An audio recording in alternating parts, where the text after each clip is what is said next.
एक minute.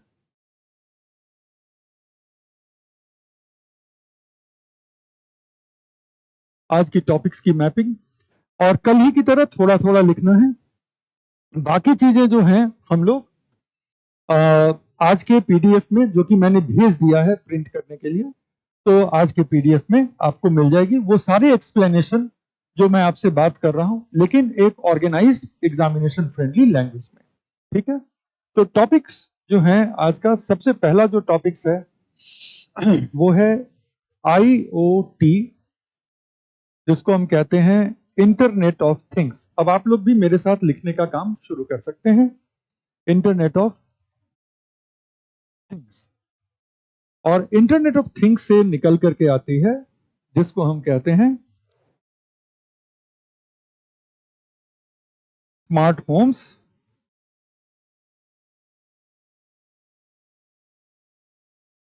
Smart stores. Right, तो सबसे पहला टॉपिक तो ये होगा, और यहां पे जरूरत होगी कि सबसे पहले हम लोग इस चीज को समझें कि इंटरनेट ऑफ कंप्यूटर्स क्या होता है। उसके बाद हम इंटरनेट ऑफ थिंग्स की भी बात समझ जाएंगे। दूसरा जो टॉपिक है, जो सिर्फ एकेडमिकली नहीं बल्कि आपके वेलबींग से भी जुड़ा हुआ है, साइबर सिक्योरिटी। ये पॉसिबल है कि साइबर सिक्योरिटी का टॉपिक आपको बाद में इंटरनल सिक्योरिटी में भी पढ़ने को मिले। तो हमारी जो साइबर सिक्योरिटी को करने का अप्रोच रहेगा, हमारा जो अप्रोच रहेगा, वो थोड़ा सा टेक्नोलॉजी की तरफ झुका हुआ रहेगा। हो सकता है कि जब इंटरनल सिक्योरिटी पे इसी टॉपिक की चर्चा हो तो उसका झुकाव ज्यादा पॉलिसी की तरफ होगा। तो हम पॉलिसी पर कम रहेंगे, हम उसकी टेक्नोलॉजी पर ज्यादा रहेंगे। और इंटरनल सिक्योरिटी में पॉलिसी पर ज्यादा झुकाव होगा, टेक्नोलॉजी पर कम होगा। लेकिन इसका जो टेक्नोलॉजी वाला हिस्सा है प्लस बेसिक्स ऑफ पॉलिसी भी, ये हम दोनों को आज करेंगे। तो अब हम लोग शुरू हो जाते हैं। सबसे पहले इंटरनेट ऑफ थिंग्स को ऐसे आप एग्जाम में भी लिख सकते हैं। कभी भी अगर एग्जाम में कोई भी शॉर्ट फॉर्म यूज करिएगा ना, तो एक चीज का ध्यान रखिएगा कि पहली बार किसी भी चीज का शॉर्ट फॉर्म यूज करने के पहले उसका फुल फॉर्म और ब्रैकेट में उसका शॉर्ट फॉर्म लिखिएगा। उसके बाद बचे हुए आंसर में आप इसका शॉर्ट फॉर्म लिख सकते हैं। मतलब कि आप जब पहली बार इंटरनेट ऑफ थिंग्स लिख रहे हैं तो उसी के साथ ब्रैकेट में IoT लिख दीजिएगा। उसके बाद आप बाकी बचे हुए आंसर में जहां मर्जी वहां IoT का इस्तेमाल करें तो वो आपके लिए चलेगा। ठीक है ना, तो ये हमेशा ही एक तरीका होगा। दूसरी बात क्या है कि कोई भी टीचर पढ़ाते वक्त कई तरह के एब्रीविएशन लिखते हैं। एब्रीविएशन का मतलब शॉर्ट फॉर्म लिखते हैं। कुछ तो औपचारिक एब्रीविएशन होते हैं, जैसे यूनिसेफ, यूनेस्को वगैरह वगैरह। कुछ आपको डाउट होगा कि ये औपचारिक है, एग्जाम में लिखने लायक है या नहीं है। तो जब भी डाउट हो तो आप हाथ उठा करके जरूर से पूछ लीजिएगा कि सर ये एग्जाम में यूज हो सकता है कि नहीं। क्योंकि जितने शॉर्ट फॉर्म आप एग्जाम में यूज कर सकते हैं आपको करना चाहिए, क्योंकि एग्जाम में जब आप आंसर लिखने बैठेंगे तो वो रेस अगेंस्ट टाइम होता है। आपके पास टाइम बहुत लिमिटेड होगी, और जितने आंसर लिखने होते हैं, अगर बहुत ज्यादा प्रैक्टिस और बहुत ज्यादा उसकी प्लानिंग ना हो तो क्वेश्चन तो ऐसे ही छूट जाते हैं। तो वो कभी नहीं होना चाहिए। हर छूटा हुआ क्वेश्चन का मतलब होता है 0 मार्क्स। उसको बुरा भी लिखा है तो भी 2, 3, 4 मार्क्स आ जाते हैं। छूट गया तब तो वो 0 पे आ गया, और उससे पूरा एवरेज खराब हो जाता है। तो क्वेश्चन तो एक भी नहीं छोड़ना है, चाहे उसके लिए जितनी प्लानिंग करनी हो, जितना प्रैक्टिस करना हो, वो सब कर लेंगे। ठीक है, तो बहरहाल ये हम देखने जा रहे हैं इंटरनेट ऑफ थिंग्स। तो इंटरनेट ऑफ थिंग्स पे आने के पहले क्यों ना हम लोग एक बार इंटरनेट ऑफ कंप्यूटर्स को जरा समझ लें कि इंटरनेट जिसका इस्तेमाल हम सारे लोग करते हैं, तो इंटरनेट आखिर क्या चीज होती है। तो इंटरनेट कहने के लिए तो एक ग्लोबल नेटवर्क ऑफ कंप्यूटर्स है, लेकिन क्या वाकई ये ग्लोबल नेटवर्क ऑफ कंप्यूटर्स है? मैं अगर कहूं कि इंटरनेट एक ग्लोबल नेटवर्क ऑफ कंप्यूटर्स है, तो क्या वाकई ये ग्लोबल नेटवर्क ऑफ कंप्यूटर्स है? बिल्कुल नहीं है। अच्छा, क्यों नहीं है? तो क्या आप इंटरनेट से जुड़ करके, उसी वक्त हम भी इंटरनेट पे हैं, आप भी इंटरनेट पे हैं, आप मेरे कंप्यूटर की फाइल को निकाल सकते हैं? नहीं ना। जब तक कि आप हैकर नहीं हैं। और हैकर को भी अटैक प्लान करना पड़ेगा कि मेरा आईपी एड्रेस क्या है, मेरा मैक एड्रेस क्या है, वगैरह वगैरह, तब जाकर के। अदरवाइज इंटरनेट पे कनेक्ट होने के बावजूद मैं भी और आप भी अगर एक ही टाइम इंटरनेट पे कनेक्ट हैं, फिर भी ना तो मैं आपके कंप्यूटर से कोई फाइल निकाल सकता हूं और ना आप मेरी कंप्यूटर से कोई फाइल निकाल सकते हैं। और अगर ऐसा होता है तो वो साइबर अटैक ही माना जाएगा, है ना। तो इंटरनेट का एक्चुअल मतलब ये होता है एक ग्लोबली इंटरकनेक्टेड सिस्टम जिसमें लाखों की संख्या में सर्वर, करोड़ों की संख्या में क्लाइंट डिवाइसेस को इंफॉर्मेशन दे रहे हैं जो वो मांग रहे हैं। सर्वर कुछ और नहीं, एक खास तरीके का बहुत ही हाई परफॉर्मेंस, खास ऑपरेटिंग सिस्टम और खास हार्डवेयर से बना हुआ एक कंप्यूटर ही है। ये मुमकिन है कि सर्वर का रूम इस रूम से बड़ा और बहुत बड़ा हो। जो बड़ी कंपनीज हैं, मिसाल के तौर पे यूट्यूब, राइट, उनका कई फ्लोर पे इससे कहीं बड़ा स्पेस और दुनिया में कम से कम 30 से 35 जगहों पे सर्वर नहीं, उसको डेटा सेंटर कहते हैं, उनका डेटा सेंटर एस्टेब्लिश है। और यूट्यूब अकेला नहीं है, दुनिया में कोई भी वेबसाइट, कोई भी ऑनलाइन सर्विस, कोई भी ऐप जिसके इतनी बड़ी संख्या में यूजर हैं, उनको एक ग्लोबल प्रेजेंस रखना है अपने डेटा सेंटर का। डेटा सेंटर में कुछ और नहीं, सर्वर होते हैं। और सर्वर छोटा हो या बड़ा हो, एक खास तरीके से बनाया गया कंप्यूटर है जिसका एक खास ऑपरेटिंग सिस्टम होता है। ऑपरेटिंग सिस्टम क्या होता है? किसी भी कंप्यूटर या कंप्यूटर जैसे डिवाइस का पहला सॉफ्टवेयर उसका ऑपरेटिंग सिस्टम होता है, उसके ऊपर से फिर दूसरे सॉफ्टवेयर इंस्टॉल होते हैं। आपका फोन या तो एंड्रॉइड ऑपरेटिंग सिस्टम पे चलता होगा या फिर आईओएस ऑपरेटिंग सिस्टम पे चलता होगा, राइट। उसके बाद ही आपका फोन है और उस पर फिर आप अपनी मर्जी से एप्स को इंस्टॉल कर सकते हैं। तो सर्वर का अपना सर्वर ऑपरेटिंग सिस्टम होता है और उसमें कई ऑप्शन होते हैं। तो ये एक ऐसा इंटरकनेक्टेड सिस्टम है जहां पे दुनिया में मौजूद लाखों सर्वर, करोड़ों क्लाइंट डिवाइसेस को, क्लाइंट डिवाइस वो डिवाइस होते हैं जो सर्वर से इंफॉर्मेशन मांगते हैं।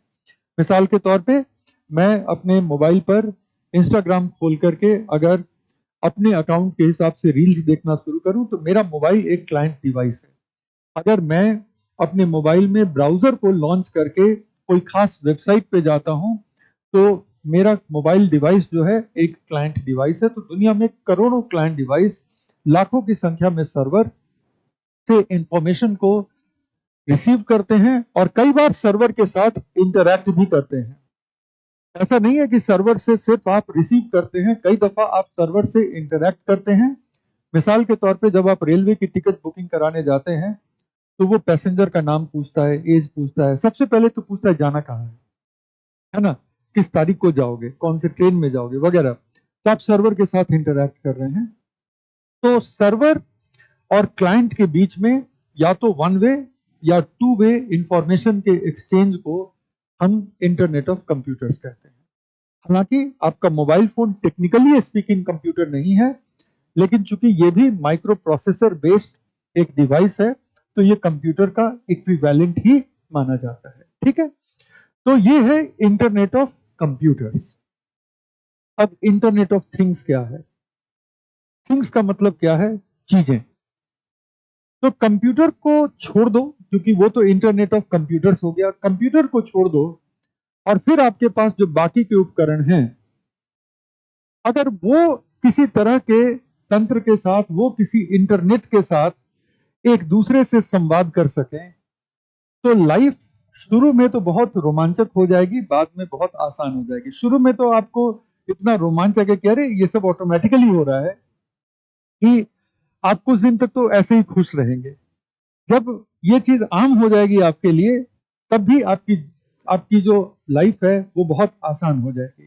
फॉर एग्जाम्पल, एक एग्जाम्पल ही दे रहा हूं, कितना आसान होगा कि हम सारे लोग जब इस क्लास को फिनिश करके और यहां से निकलें तो इस क्लास के सारे इलेक्ट्रॉनिक उपकरण प्रॉपर शट डाउन खुद से हो जाए,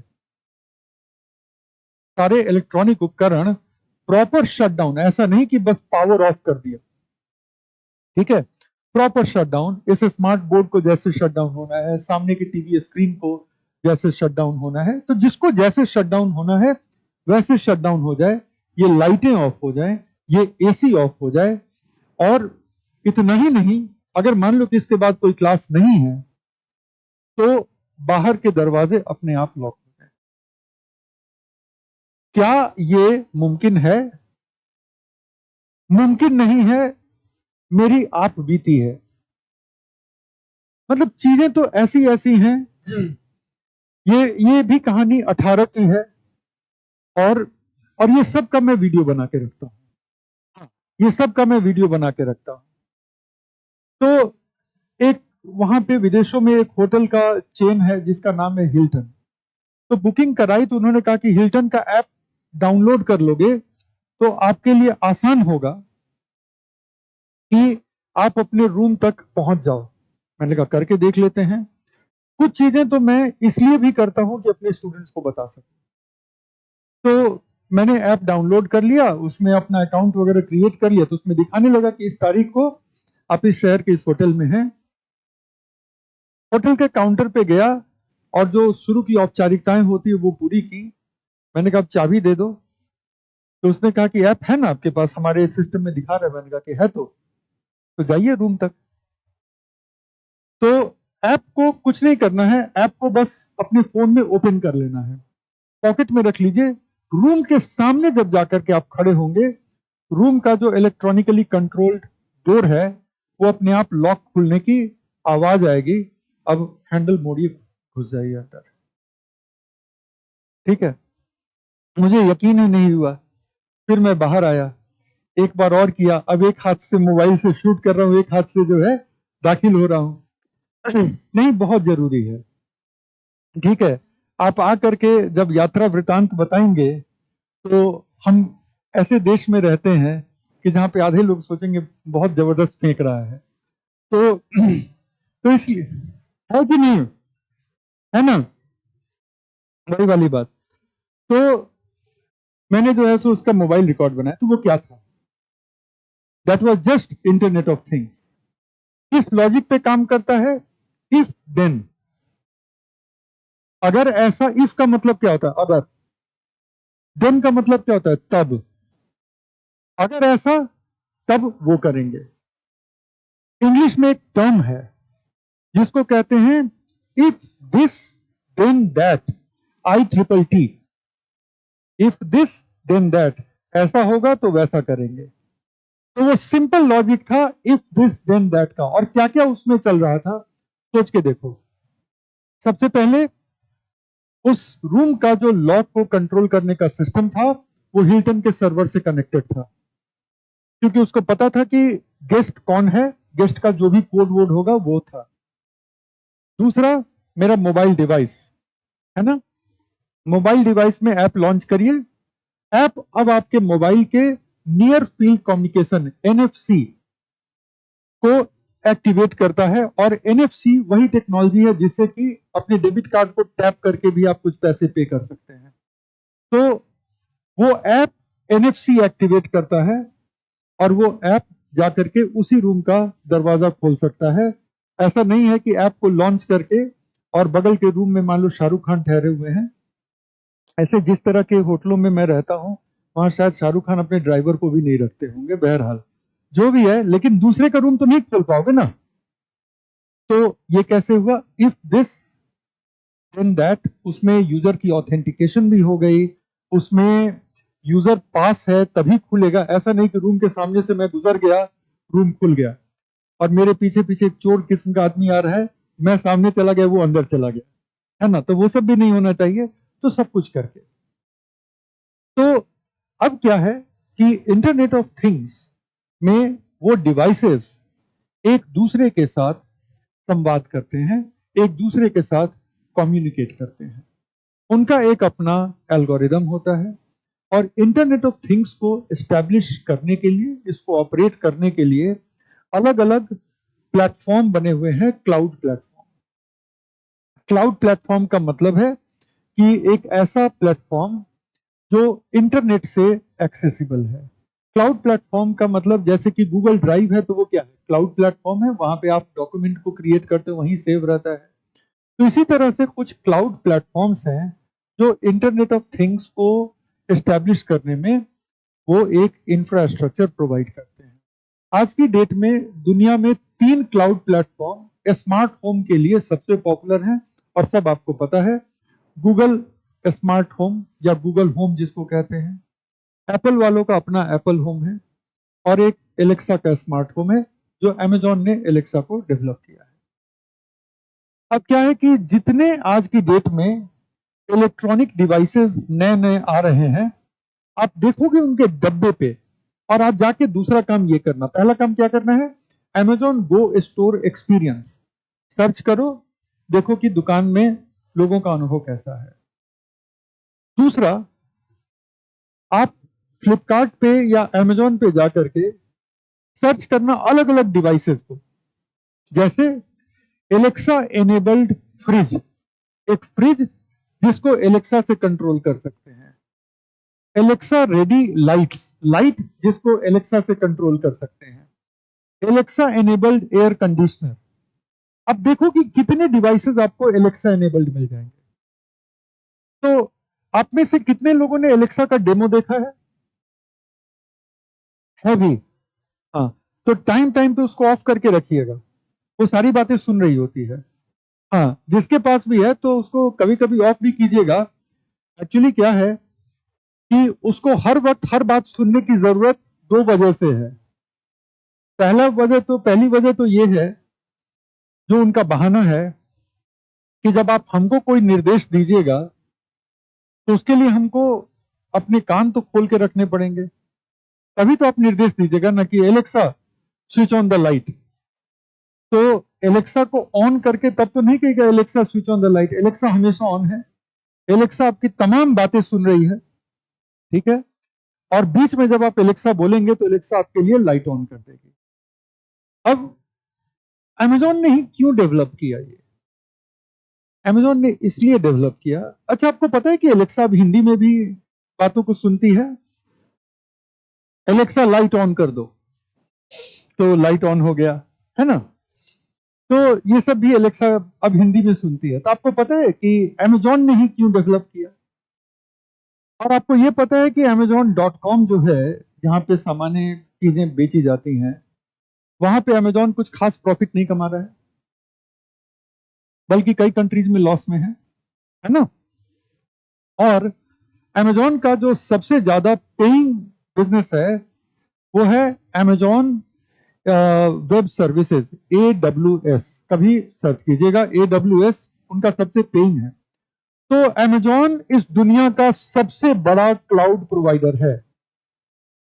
मतलब सबसे बड़ा में मैं ऐसे ही नहीं कह रहा हूं कि सबसे बड़ा, मुझे भी पता है कि गूगल एक बहुत बड़ा प्लेयर है, लेकिन अमेजॉन की तुलना में बच्चा है। माइक्रोसॉफ्ट अपना क्लाउड देता है जिसका नाम है एजर, AZURE। वो भी, वो तो गूगल के सामने भी बच्चा है। क्लाउड की दुनिया का बेताज बादशाह जो है वो अमेजॉन वेब सर्विसेज है, तो उसकी कैपेसिटीज भी उस लेवल की हैं। तो अमेजॉन के लिए बड़ा आसान था कि वो एलेक्सा को डेवलप कर ले, क्योंकि उनके पास ऑलरेडी बहुत शानदार क्लाउड का इंफ्रास्ट्रक्चर था। तो अब आप सोचोगे कि अमेजॉन को एलेक्सा लॉन्च करके क्या फायदा मिला? फायदा ये मिला कि एलेक्सा ने आपको पहले ही कह दिया है कि आपका काम करने के लिए हमको हमेशा ऑन रहना पड़ेगा, क्योंकि पता नहीं कब आप एलेक्सा को बुला लें, राइट, कि एलेक्सा लाइट ऑफ कर दो, एलेक्सा लाइट ऑन कर दो। अगर स्मार्ट लाइट है तो आप ये सब भी कर सकते हैं कि पढ़ाई कर ली तो एलेक्सा लोअर द लाइट, तो लाइट कम हो गया, एलेक्सा येलो लाइट, तो यही लाइट अब येलो हो गई, ठीक है। दोस्तों को बुलाया है, बर्थडे की पार्टी है, Alexa blue light, red light, कुछ भी, डिस्को लाइट, डिस्को लाइट तो नहीं होती होगी लेकिन बहरहाल। तो अमेजॉन ने पहले ही से आपको बोल दिया कि भाई आप कभी भी एलेक्सा को बुला सकते, तो हम तो हमेशा ऑन रहेंगे, हमेशा ऑन रहेंगे। तो उसका अमेजॉन को क्या फायदा? कुछ खास नहीं। अब हम अपनी पत्नी के साथ बैठे हुए हैं, गर्मी में मेरा एसी अच्छा काम नहीं कर रहा है, मैं कह रहा हूं कि एसी को बदलवा ही देना ठीक रहेगा। एलेक्सा, नाम एलेक्सा है लेकिन अब हिंदी समझती है, राइट। अगली बार जब मैं अमेजोन पे जाऊंगा तो मुझे एसी के डील दिख रहे होंगे। और अमेजोन तो छोड़ दो, अगली बार मैं नेट पे जाऊंगा तो वेबसाइट के ऊपर और वेबसाइट के जो साइड पैनल में जो ऐड चलते हैं, तो attractive summer deal on air conditioner, right. तो दुनिया में कोई भी चीज फ्री नहीं आती। आप अपना डेटा दे रहे हैं, इसलिए आप YouTube पे फ्री देख पा रहे हैं। YouTube को पता है कि आप IAS की तैयारी कर रहे हैं। YouTube को पता है कि आपकी उम्र लगभग किस रेंज में है। YouTube को यहां तक पता है कि आप हिंदी भाषी हैं या अंग्रेजी भाषी हैं। इतना ही नहीं, YouTube को आपकी पॉलिटिकल लीनिंग्स पता है, क्योंकि आप एक पॉलिटिकल विचारधारा के ही वीडियो विशेष कर पे देखते हैं, राइट। तो आपकी पॉलिटिकल लीनिंग्स पता है, आपका फेवरेट एक्टर वगैरह कौन है वो पता है। और फिर ये सारे के सारे डेटा को वो हर आदमी जो गूगल के नेटवर्क को एडवर्टीजमेंट के लिए यूज करना चाहता है, उस हर आदमी के लिए एट अ प्राइस उपलब्ध है। अगर कल को मैं कोई प्रोडक्ट लॉन्च करूं, मान लो कि मेरे दिमाग में एक प्रोडक्ट आया कि एक ऐसा आयुर्वेदिक टैबलेट मैंने बना लिया जिससे कि मेमोरी एनहेंस होती हो। आज को मुझे सोचने की जरूरत नहीं है कि मैं उसको बेचूंगा कैसे। एक जमाने में मुझे डिस्ट्रीब्यूटर खोजना पड़ता, दुकानों तक पहुंचाने की कोशिश करनी पड़ती। एक नया ई कॉमर्स का तरीका चालू हुआ है, आपने नाम सुना है? D2C, D2C, direct to consumer. कुछ नहीं करना, वेबसाइट बना लो, गूगल पे एडवर्टाइज कर दो। गूगल पूछेगा कितने एरिया में लोगों को ऐड दिखाना है, तो हिंदुस्तान में दिखा दो, वहां तक हम भेज सकते हैं हिंदुस्तान के हर कोने में कुरियर से। किस एज के लोगों को आप चाहते हो दिखाएं, तो आप गूगल को बोलो कि मैं चाहता हूं कि 18 साल से लेकर या 16 साल से लेकर के 25 साल के लोगों को ये ऐड दिखाया जाए। ठीक है, कहाँ रहने चाहिए वो लोग, लिख दिया कि वो लोग कहीं भी रह सकते हैं, शहर में, गांव में, कस्बे में, कहीं भी रह सकते हैं। उनका इंटरेस्ट क्या हो सकता है, आप लिखो यूपीएससी। गूगल अपने आप सजेस्ट कर देगा कि जिन लोगों का यूपीएससी इंटरेस्ट है वो इस वर्ड में भी इंटरेस्टेड रहते हैं, बीपीएससी में भी इंटरेस्टेड रहते हैं, यूपीपीसीएस में भी इंटरेस्टेड रहते हैं। इनका एक वर्ग है जो एसएससी में भी इंटरेस्टेड रहता है, एक वर्ग है जो बैंकिंग में भी इंटरेस्टेड।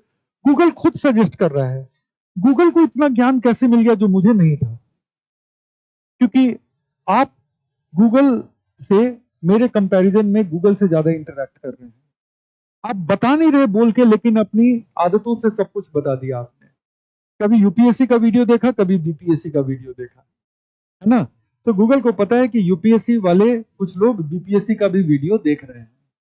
उसके बाद आप और भी इसको फिल्टर कर सकते हैं। आप लिख दीजिए नीट, मुझे लगा कि मेडिकल वाले बच्चे भी तो खाएंगे।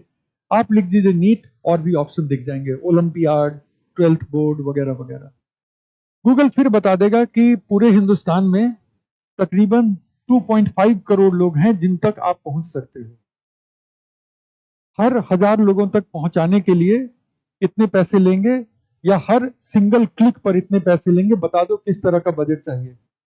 तो क्या अब आपको कोई हैरत है कि अगर अमेजोन के बाद अगर किसी ने स्मार्ट होम का सिस्टम डेवलप किया तो वो गूगल था, वो गूगल था। तो वापस आ जाते हैं इंटरनेट ऑफ थिंग्स पे। तो 3 मेन क्लाउड प्लेटफॉर्म है, एप्पल का प्लेटफॉर्म है, गूगल का प्लेटफॉर्म है, और अमेजोन का प्लेटफॉर्म है। आपको क्या चाहिए? सबसे पहले माइक्रो प्रोसेसर से कंट्रोल्ड डिवाइसेस चाहिए। माइक्रो प्रोसेसर का मतलब होता है एक ऐसा चिप जो कि उस डिवाइस को कुछ कंप्यूटेशनल प्रॉपर्टीज देता हो, कि वो कुछ कमांड ले सके, आपसे निर्देश ले सके, कुछ तरह के निर्देशों को वो प्रोसेस कर सके, उस हिसाब से काम कर सके। तो 2 तरह के डिवाइसेस हो सकते हैं। मान लो कि एक डिवाइस हुई जो सिंपल डिवाइस है, ये लाइट एक सिंपल लाइट है, ये इलेक्ट्रिक स्विच से ही ऑफ होगी। लेकिन जैसे ही स्मार्ट लाइट की हम बात करेंगे तो उसमें एक छोटा सा माइक्रो प्रोसेसर, और उस माइक्रो प्रोसेसर की वजह से अब वो लाइट जो है मेरे निर्देशों को ले सकता है। तो सबसे पहली शर्त होती है कि आप जिन भी डिवाइसेस का एक इंटरनेट बनाना चाहते हैं, उन डिवाइसेस को माइक्रो प्रोसेसर से कंट्रोल होना अनिवार्य है, पहली चीज। दूसरी चीज जो उतनी ही अनिवार्य है वो ये कि ये डिवाइसेस कुछ कम्युनिकेशन, कुछ कनेक्शन की टेक्नोलॉजी से लैस हो। क्योंकि अगर कुछ कम्युनिकेशन, कुछ कनेक्शन की टेक्नोलॉजी से लैस नहीं है तो फिर कोई काम नहीं होगा। तो दो तीन तरह के ऑप्शंस हैं आपके पास। कुछ डिवाइसेस में तीनों ऑप्शन मिलेंगे, कुछ डिवाइसेस में दो मिलेंगे, कुछ डिवाइसेस में एक ही मिलेंगे। क्या क्या है? पहला तो वाईफाई। पहला वाईफाई कि घर में एक वाईफाई है, उस वाईफाई से आपका मोबाइल भी कनेक्टेड है, उस वाईफाई से आपका कंप्यूटर भी कनेक्टेड है, लेकिन उसी वाईफाई से आपका फ्रिज भी कनेक्टेड है, और उसी वाईफाई से आपका वॉशिंग मशीन भी कनेक्टेड है, उसी से आपका एयर कंडीशनर भी कनेक्टेड है, और उसी वाईफाई से आपके घर के सारे लाइट कनेक्टेड है। ठीक है? आपका घर का डोर लॉक भी उसी वाईफाई से कनेक्टेड है। इसके अलावा, वाईफाई के अलावा, कई बार नियर कॉन्टैक्ट के लिए ब्लूटूथ कनेक्शन भी मिल जाता है कि अगर आप भी घर में हैं तो आप ब्लूटूथ से उसको कनेक्ट कर लीजिए। और डिवाइस टू डिवाइस कम्युनिकेशन के लिए ये दो डिवाइस पास में हैं तो उनके बीच कनेक्शन के लिए, और काफी पास में है तो नियर फील्ड भी आप यूज कर लीजिए। लेकिन कम से कम वाईफाई की तो कनेक्शन एबिलिटी होनी ही चाहिए। तो एक तो माइक्रो प्रोसेसर से कंट्रोल होना चाहिए और वाईफाई से कनेक्ट होना चाहिए। वाईफाई से कनेक्ट होने का फायदा क्या है?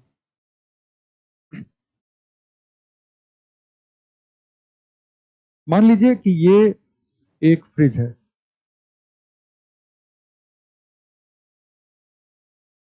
ये एक टीवी है, ये हमारे दरवाजे का लॉक है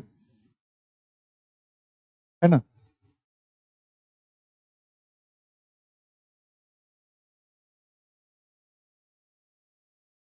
ये एक एसी है, राइट? स्प्लिट एसी है? नहीं, अच्छा यहाँ नहीं है, यहाँ विंडो एसी है किधर? अच्छा हाँ, वो उसका फोटो बना रहा था मैं। ठीक है, दिख गया दिख गया। तो ये सारे डिवाइसेस हैं। अगर ये सारे डिवाइसेस आपके वाईफाई इनेबल्ड हैं तो ये आपके इंटरनेट राउटर से कनेक्टेड है। ये है हमारा इंटरनेट राउटर, इसमें कुछ लाइटें ऑन है, राइट?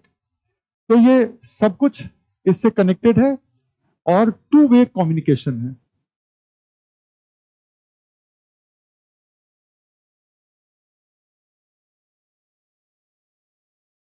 राइट? तो पहली बात तो हो गई कि माइक्रो प्रोसेसर इनेबल डिवाइसेस चाहिए आपको। दूसरा कि कुछ कनेक्टिविटी चाहिए, वाईफाई से कनेक्ट हो गया।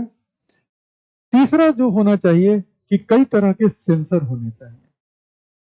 कई तरह के सेंसर का मतलब, सबसे पहले कि इजीएस्ट मोशन सेंसर। इजीएस्ट है मोशन सेंसर का मतलब कि अगर ये दरवाजा खुला तो लाइट ऑन कर देना, दरवाजा बंद हुआ तो लाइट ऑफ कर देना। ये अक्सर हम लोग अलमारी वगैरह में कर सकते हैं कि अगर अलमारी से कुछ निकालना है तो दरवाजा खोलोगे, तब वो एलईडी उसकी ऑन हो गई, ऑफ करोगे तो ऑफ हो गया, मोशन सेंसर। उसके बाद दूसरा मोशन सेंसर होता है ह्यूमन मोशन सेंसर। ऐसा मैंने इंडिया में ही एक व्यक्ति के घर पे देखा।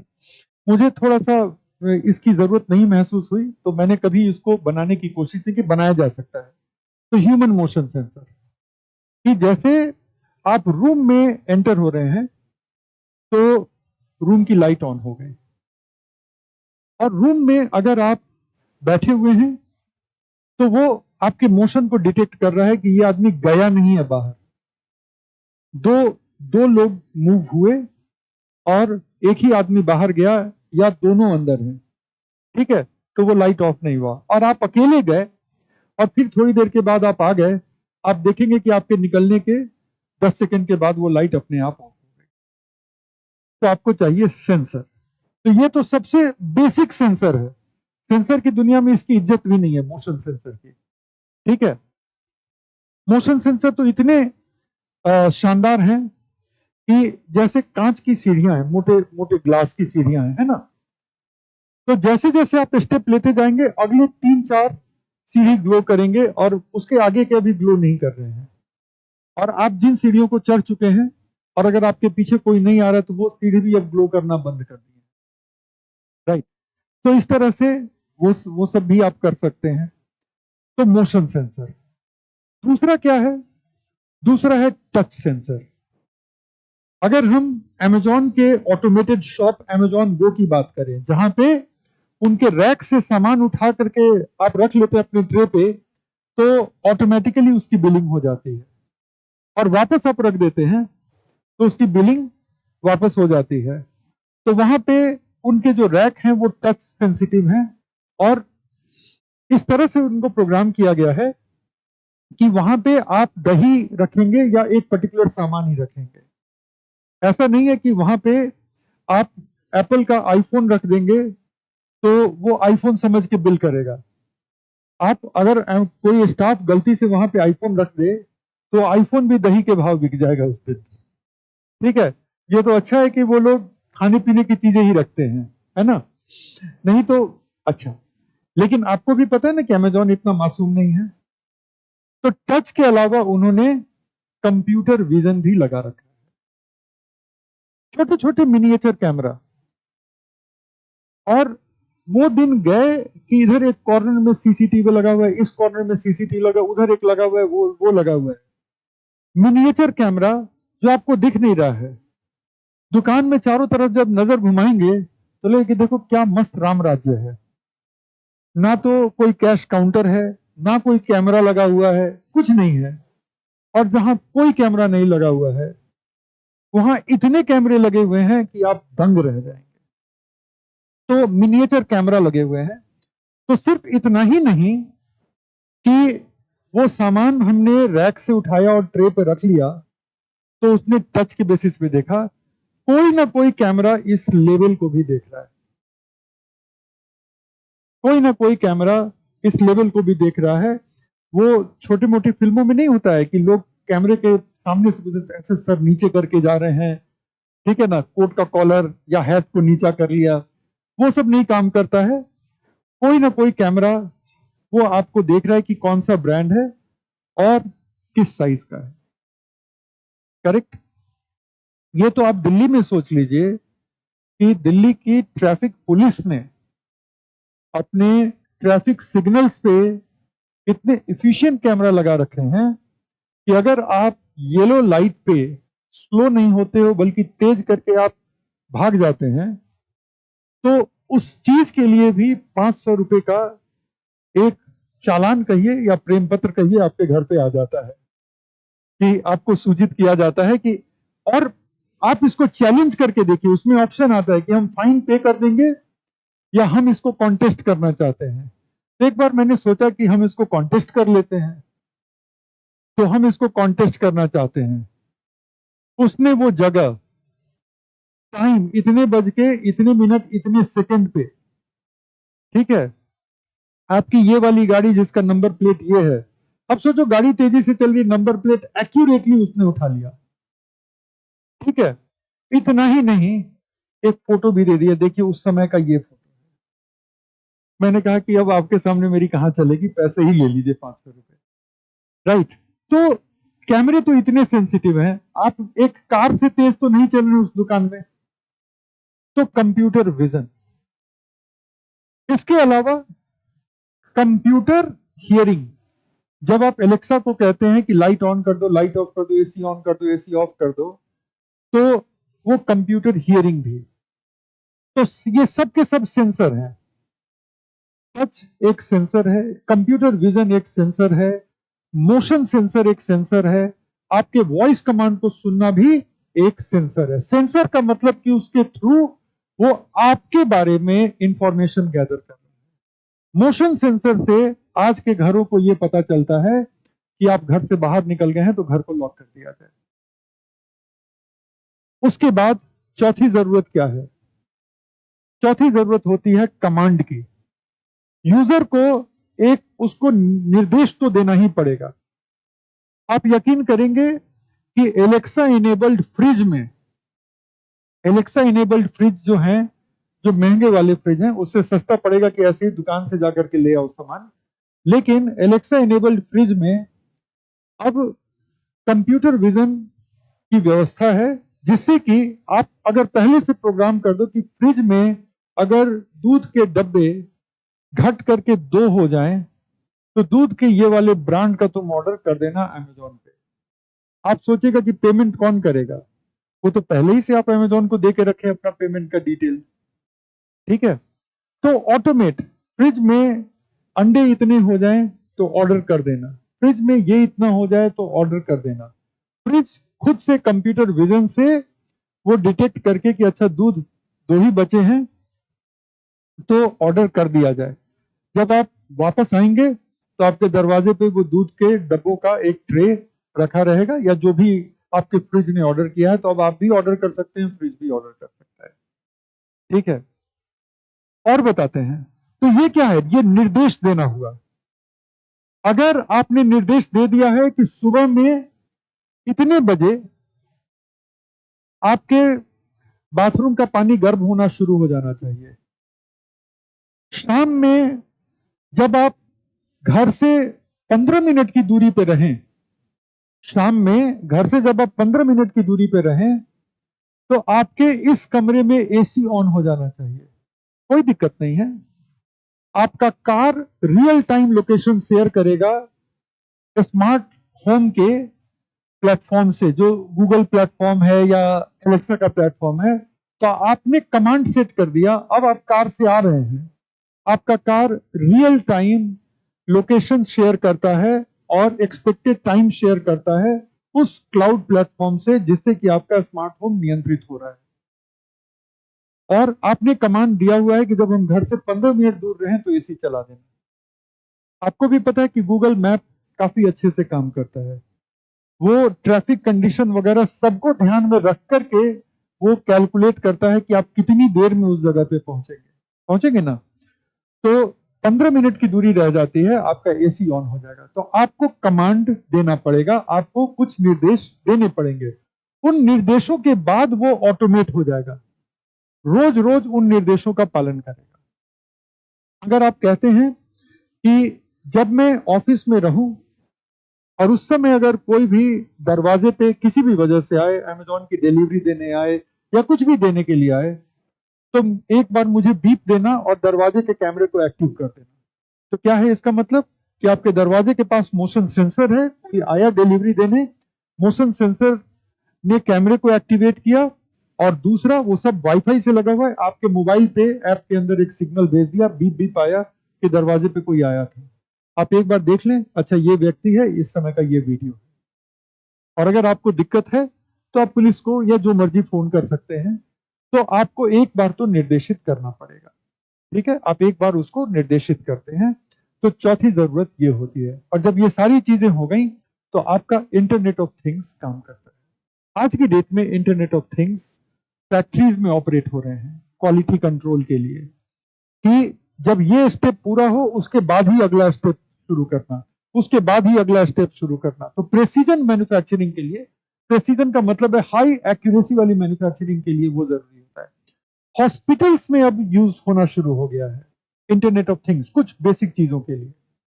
लाइक किसी पेशेंट को आईवी चढ़ रहा है, कंप्यूटर विजन देख करके नर्सिंग स्टेशन पे अलर्ट करता है कि अब आईवी का अंतिम 10% बचा है, जाइए बॉटल चेंज करने की बारी आ गई है।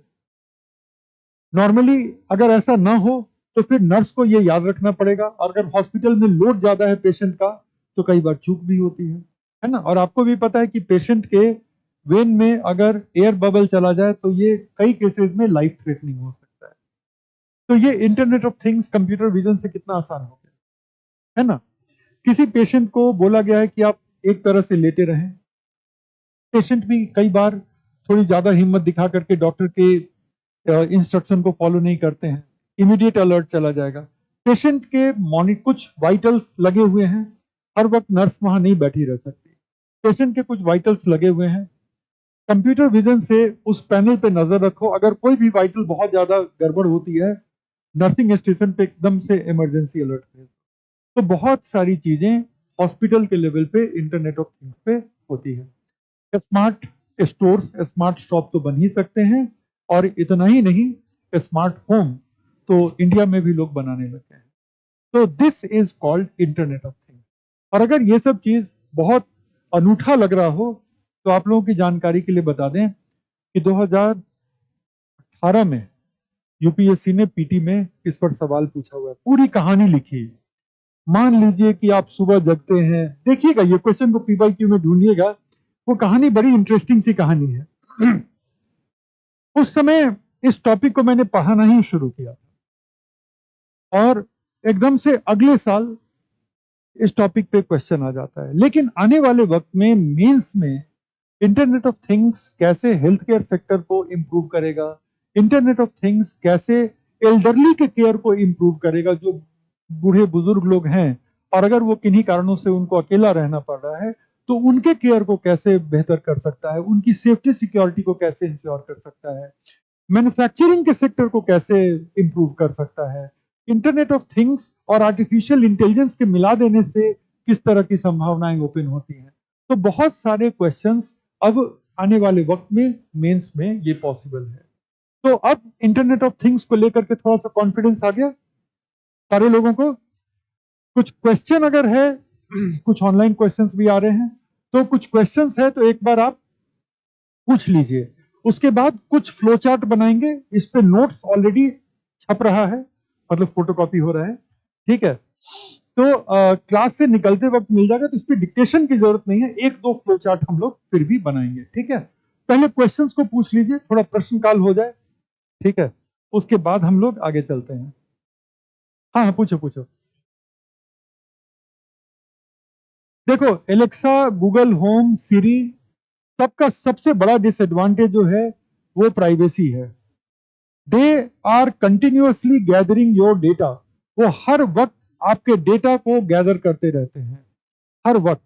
और उसके पीछे उनका बिजनेस उद्देश्य होता है कि गूगल अपने एड में उसको यूज करेगा, अमेजॉन प्रोडक्ट को आपको मार्केट करने में यूज करेगा, और एप्पल आने वाले वक्त में, आप देख लेना कि अभी एप्पल का कोई ई कॉमर्स नहीं है, एप्पल एडवर्टीजमेंट सर्विस नहीं देती, लेकिन एप्पल ने चुपके से एक एडवर्टीजमेंट सर्विस शुरू कर दी है। एप्पल अब अपने ऐप स्टोर में एप्स को एडवर्टाइज भी कराते हैं, ठीक है। एप्पल अपने ऐप स्टोर में अब नए नए एप्स को एडवर्टाइज कराता है, तो जितना ज्यादा एप्पल भी आपके बारे में जानेगा, अभी मैं क्लास ले रहा हूं, एप्पल को सब पता है। मैं ऐप स्टोर में जाता हूं, मुझे सिर्फ और सिर्फ जो है वो टीचिंग वाले टूल्स बताता है कि ये स्मार्ट बोर्ड है, ये नोट्स बनाने के लिए अच्छा टूल है, उसको सब पता है कि मैं क्या कर रहा हूं, राइट। तो प्राइवेसी जो है ना, वो सबसे बड़ी प्रॉब्लम है। और एक और चीज आपको बता दें कि ये आज बहुत मामूली चीज लगती है कि प्राइवेसी का क्या है, चलो 4 ऐड दिखा दो, मेरा क्या जाता है, मुझे तो वही खरीदना है जो मैं डिसाइड करूंगा। लेकिन ये मामला हमेशा वहीं तक रुका रहेगा, आई डोंट नो। मतलब क्या? मतलब ये कि कल को अगर गवर्नमेंट ऑफ द डे इनको प्रेशराइज करे कि भाई मुझे तो यूजर डेटा चाहिए, मुझे यूजर डेटा चाहिए, और अगर हमारे देश में आप काम कर रहे हैं तो हमको चाहिए ही चाहिए, और नहीं तो हमारे देश से आप दफा हो जाएं। आप एक बात याद रखना कि चाहे वो गूगल हो या एप्पल हो या अमेजॉन हो, वो हैं तो बिजनेस हाउसेज ही। वो आपकी और मेरी प्राइवेसी को लेकर के उनका कोई कंसर्न नहीं है, उसको लेकर के बयानबाजी जितनी मर्जी कर लें, लेकिन है तो बिजनेस हाउसेज। जिस दिन उनका इंटरेस्ट और आपके प्राइवेसी के बीच जंग होगी, तो उनका इंटरेस्ट उनके सामने पहली प्रायोरिटी होगी। आपकी प्राइवेसी वो आपकी समस्या, आपने इतना कुछ जाने क्यों दिया गूगल पे। तो दैट इज द प्रॉब्लम, समझ रहे हो। तो ये बड़ा स्केरी है। स्केरी कैसे है? मिसाल के तौर पे कल को कोई डिक्टेटोरियल गवर्नमेंट अगर जानना चाहे, कल को कोई डिक्टेटोरियल गवर्नमेंट ये जानना चाहे, मान लो इंडिया में चाइना जैसी व्यवस्था हो जाए, होगी नहीं, लेकिन चाइना ही मान लो या दूसरे कंट्रीज जहां पे थोड़ी डिक्टेटोरियल टेंडेंसीज है, तो वहां पे अगर आप मजबूर ही कर दो गूगल को कि हम जानना चाहते हैं कि यूट्यूब पे कौन कौन यूजर हैं जो विपक्षी दलों के भाषण, विपक्षी दलों के अपलोड किए हुए वीडियोज पर कुछ खास नजर देते हैं, उसको लाइक भी करते हैं वगैरह वगैरह, ठीक है, आपका पूरा एल्गोरिदम, आपका पूरी एक्टिविटी वो ट्रैक करके बैठा हुआ है उनका एल्गोरिदम। वो सिर्फ ये नहीं देख रहा कि आप किस वीडियो को क्लिक कर रहे हैं, वो ये भी देख रहा है कि किस वीडियो को आखिर तक देख भी रहे हैं, राइट, किसको चुपके से लाइक कर दिया, ठीक है, शेयर नहीं किया, कहीं शेयर करेंगे तो लोगों को मेरे पॉलिटिकल व्यूज का पता चल जाएगा, तो शेयर नहीं किया, अपनी तरफ से पूरी स्मार्टनेस में आप बैठे हुए हैं कि देखा, उसको लाइक कर दिया। और दुनिया में बहुत सारे कंट्रीज हैं जहां पर अब थोड़ी थोड़ी डिक्टेटोरियल टाइप की टेंडेंसीज आ रही है, बहुत सारी कंट्रीज हैं। अगर आप देखें तो चाइना में तो पहले ही से था, चाइना तो कभी अपने आप को डेमोक्रेसी नहीं कहता, है ना, इसीलिए जब अमेरिका के प्रेसिडेंट इंडिया आते हैं तो पड़ोसी चाइना को जलील करने के लिए हमेशा, और ये हम आज से नहीं देख रहे हैं, मैं उस वक्त की बात कर रहा हूं जब रोनाल्ड रेगन इंडिया आए थे, अब सोचो किस जमाने की बात कर रहा हूं, ठीक है, जब रोनाल्ड रेगन इंडिया आए थे और इंदिरा गांधी प्रधानमंत्री थी, तब उनकी हत्या नहीं हुई थी, और तब भी उन्होंने यही कहा था, और रेगन के बाद फिर जॉर्ज बुश हुए, जॉर्ज बुश के बाद बिल क्लिंटन हुए, बिल क्लिंटन के बाद कौन हुए, जॉर्ज बुश जूनियर हुए, जॉर्ज बुश जूनियर के बाद ओबामा हुए, ओबामा के बाद ट्रंप हुए, ट्रंप के बाद बाइडेन हुए, और सारे के सारे लोग भारत आए हैं, सारे के सारे लोग भारत आए हैं, और सब लोग इंडिया में आकर के प्रधानमंत्री से मीटिंग के बाद एक स्टेटमेंट जरूर देते हैं, और वो स्टेटमेंट देते हैं कि the world's oldest democracy and the world's biggest democracy, we are committed to this that, उसके बाद सारी बातें होती हैं। ओल्डेस्ट डेमोक्रेसी अपने आप को कहते हैं कि हम दुनिया के सबसे पुराने जनतंत्र हैं, और बिगेस्ट डेमोक्रेसी का मतलब है कि पॉपुलेशन के संदर्भ में सबसे बड़ी डेमोक्रेसी। तो पॉपुलेशन के संदर्भ में अभी हाल तक तो चाइना हमसे आगे था, करेक्ट, तो चाइना को क्यों नहीं कह रहे हैं डेमोक्रेसी, क्योंकि वो है नहीं। चाइना के बारे में तो एक हम लोग जोक भी पहले करते थे कि चाइना में एक बार बड़ा एक खुफिया दस्तावेज गायब हो गया, ठीक है, बड़ा खुफिया दस्तावेज था, वो गायब हो गया, कई लोगों की नौकरी गई, कई लोगों को जेल में फेंक दिया गया, और बड़ी मुश्किल से वो दस्तावेज मिला। तो वो उस दस्तावेज में था क्या, तो दस्तावेज में अगले 5 चुनावों के नतीजे थे।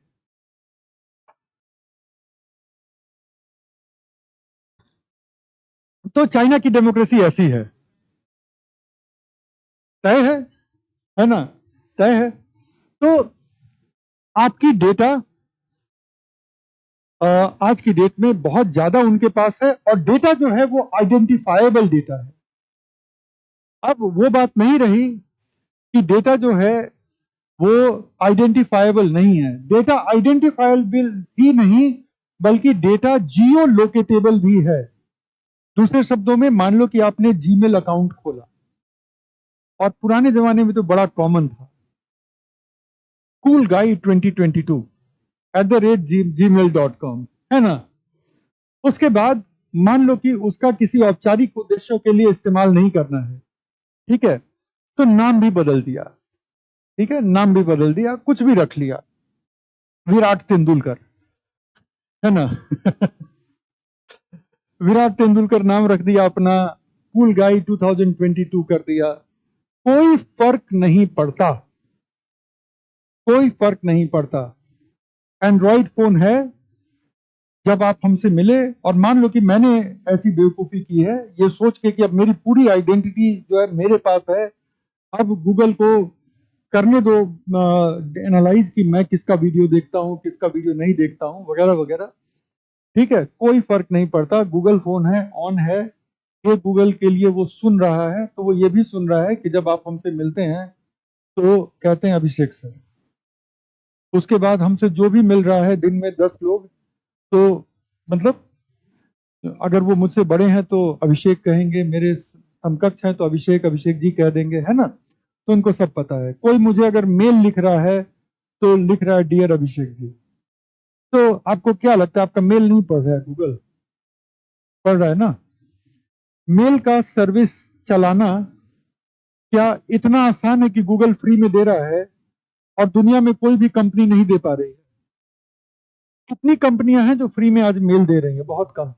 एक जमाना था, याहू था, नेटस्केप था, रेडिट था, हॉटमेल था, क्या नहीं था। आज की तारीख में कितने ईमेल फ्री सर्विसेज हैं? कुल मिलाकर के जो पुराने लिगेसी सर्विस है, याहू वगैरह है बचा हुआ, लेकिन सच में पूछो तो गूगल ही है, जीमेल ही है। इतने सारे लोग जीमेल पे हैं और सब लोगों को 15-15 जीबी का स्टोरेज स्पेस फ्री में बांट रखा है। इसमें पैसे लगते हैं। तो गूगल इतना फ्री में दे क्यों रहा है? क्योंकि आपका इतना डेटा उसको मिल जाता है कि उससे उसके पूरे एडवर्टीजमेंट का बिजनेस चल रहा है। तो सबसे बड़ा खतरा ये है।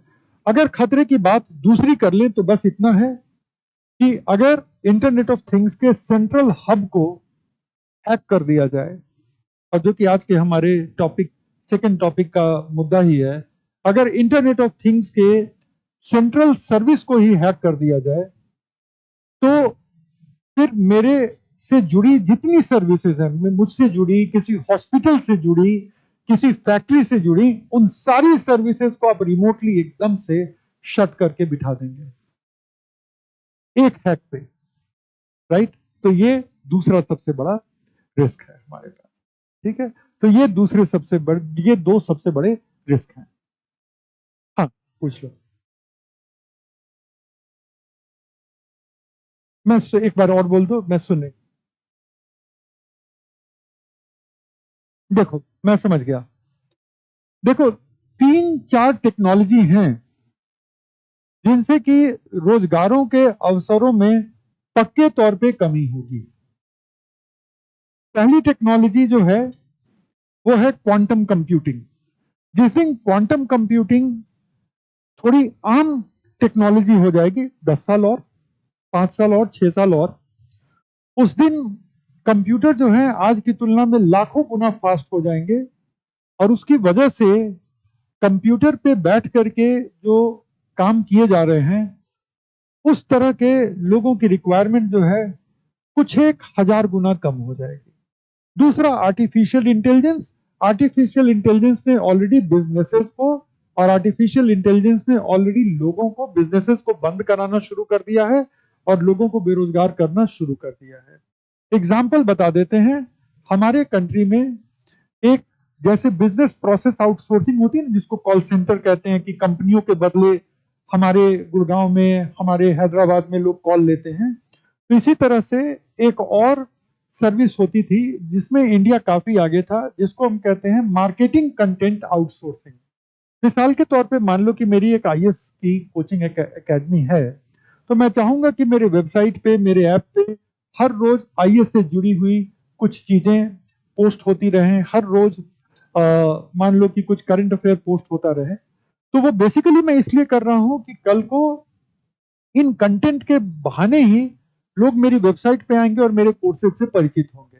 और ऐसा कमोबेश सारे इंडस्ट्री में चलता है कि वो अपने वेबसाइट पे अपने सेक्टर से संबंधित जानकारी को अपने ब्लॉग पोस्ट में देते हैं, लेकिन वो लिखवाएंगे कहाँ? तो इसके लिए अलग अलग एजेंसियां हैं जिनके पास कंटेंट डेवलपर बैठते हैं, और कंटेंट डेवलपर बैठ करके इस मैटर पर थोड़ा रिसर्च करके कंटेंट डेवलप करते हैं।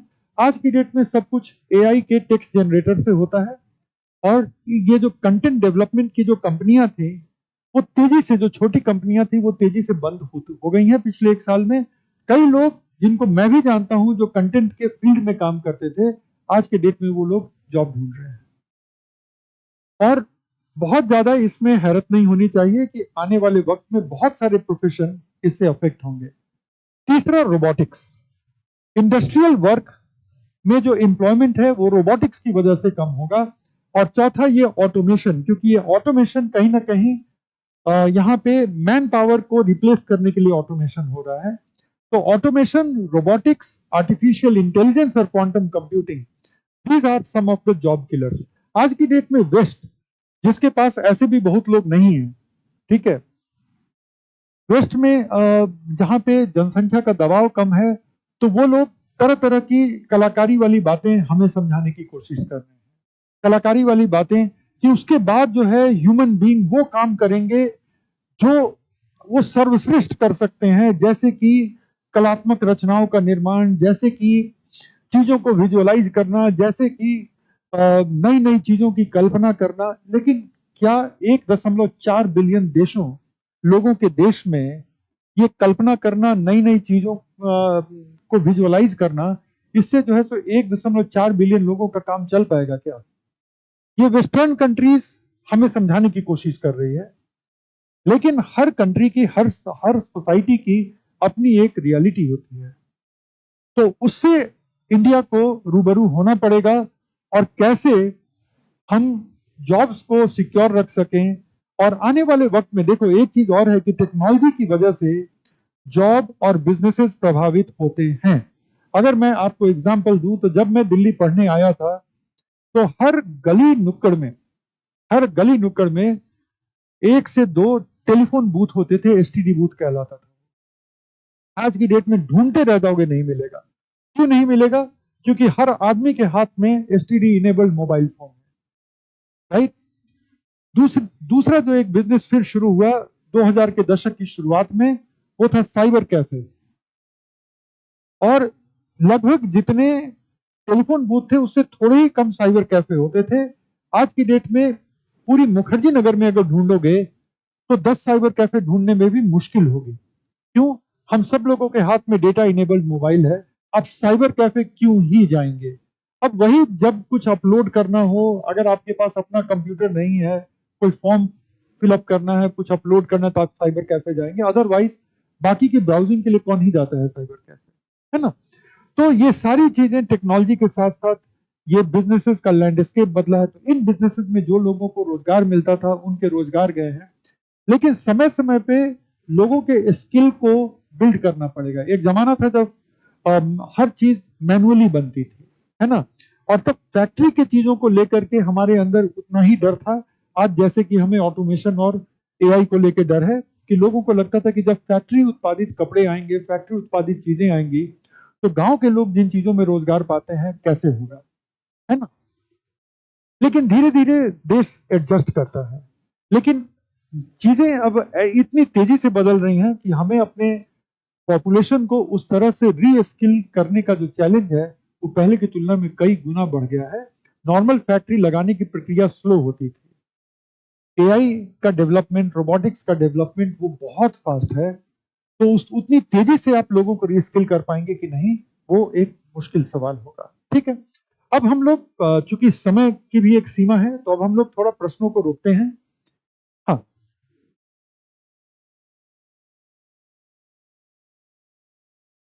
उसमें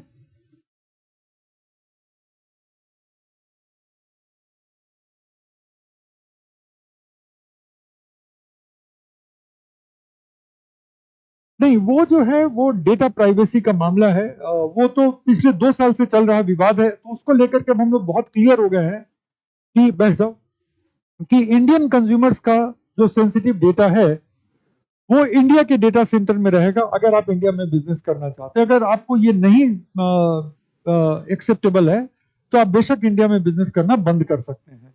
तो जो तमाम बड़ी कंपनियां हैं, जैसे कि पेमेंट इंटरमीडियरी, वीजा, मास्टर वगैरह हो गए, या तमाम जो ई कॉमर्स की कंपनियां हैं जो विदेशी हैं और इंडिया में बिजनेस कर रही हैं, तो अब उन लोगों ने इंडिया में इंडियन यूजर का डेटा इंडिया में रखना शुरू कर दिया है। मगर उसके अब आप इंडिया में काम नहीं कर सकते, यूजर का डेटा कलेक्ट नहीं कर सकते। ठीक है, तो चलो अब हम लोग कुछ चार्ट वगैरह बनाते हैं, उसके बाद हम लोगों को कम से कम 40 मिनट लगेगा साइबर सिक्योरिटी में भी। ठीक है, बस मैं एक फ्लो चार्ट बनवा रहा हूँ इंटरनेट ऑफ थिंग्स का।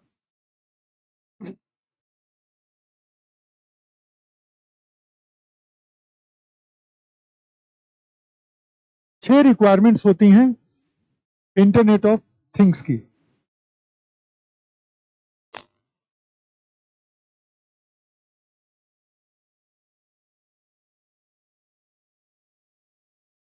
पहली होती है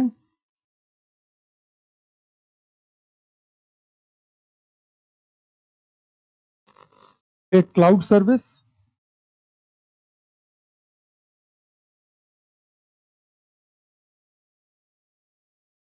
जिसका इस्तेमाल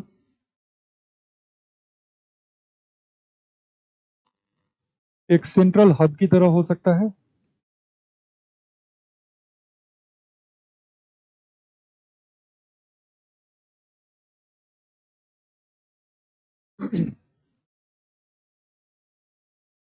जहां पे आप एग्जांपल ले सकते हैं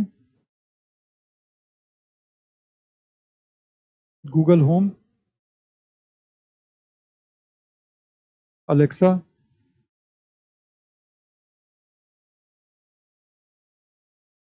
एप्पल होम,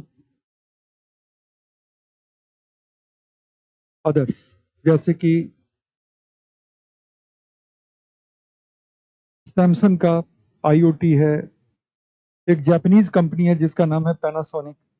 तो पैनासोनिक का अपना आईओटी है, क्योंकि ये बहुत सारी डिवाइसेस बनाते हैं, तो ये एक आईओटी है। तो पहली रिक्वायरमेंट तो एक ऐसे क्लाउड सर्विस का होता है जिसका इस्तेमाल एक हब के रूप में हो सके। डन। जो दूसरी रिक्वायरमेंट है,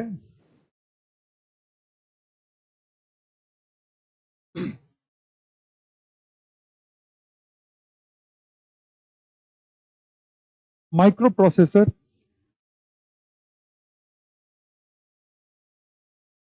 नियंत्रित डिवाइसेस।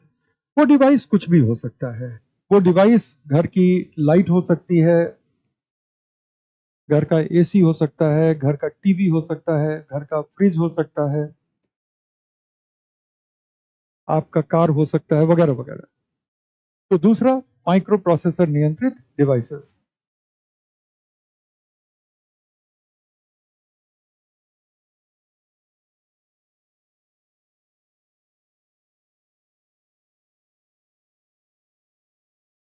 नहीं, सेंट्रल हब का मतलब कि जहां सब आके जुड़ेंगे। मिसाल के तौर पे आपका लाइट, आपका टीवी, ये दोनों आपस में डायरेक्टली बात न करके सेंट्रल हब के थ्रू बात करेंगे। कहने का मतलब, जब आपने टीवी ऑन किया तो टीवी ने सूचना दे दी सेंट्रल हब को कि हम ऑन हो गए, ठीक है। और तब सेंट्रल हब ने लाइट को कहा कि अब थोड़ा कम कर दो, कि देखने वाले को थोड़ा सिनेमा हॉल का मजा मिले। समझ रहे हो? तो सेंट्रल हब का मतलब है कंट्रोल रूम। समझ गए? लेकिन ये एक फिजिकल कंट्रोल रूम ना हो करके वर्चुअल कंट्रोल रूम है, जहां पे हर सिस्टम का इंफॉर्मेशन आ रहा है और उस बेसिस पे दूसरे दूसरे सिस्टम को कंट्रोल किया जा रहा है। जैसे कि आप कार में बैठ करके काम पे निकल गए, तो आपके कार ने सूचना दे दी कंट्रोल रूम को कि अब यूजर जा रहा है मेरे साथ। कंट्रोल रूम ने आपके घर के तालों को बंद कर दिया, लाइटों को ऑफ कर दिया, ध्यान रखा कि फ्रिज ऑन रहे, ठीक है, और जो चीजों को, जिन डिवाइसेस को ऑन रहना चाहिए वो ऑन छोड़ दिया। तो ये उस तरह से सेंट्रल हब है। तो सेंट्रल हब का मतलब कंट्रोल रूम से। आप सब लोग क्लियर हैं इस चीज को लेकर? ठीक है। तीसरा,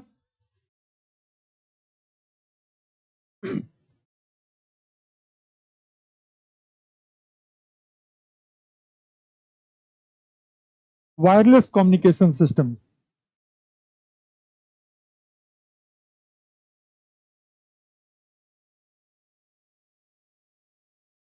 वाईफाई पर आधारित और ब्लूटूथ पर आधारित, और कुछ केसेस में, कुछ परिस्थितियों में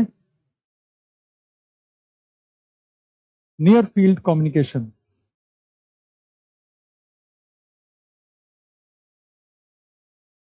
जिसको एनएफसी भी कहते हैं।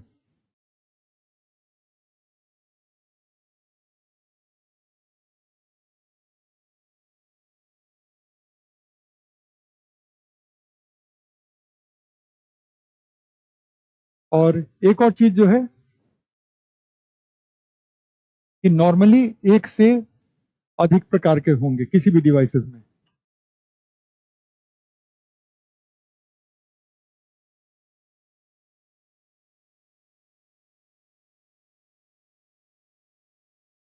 तो नॉर्मली एक से अधिक प्रकार के, और सबसे कॉमन जो है वाईफाई और ब्लूटूथ है। डन। तीसरा है पोर्ट। हाँ,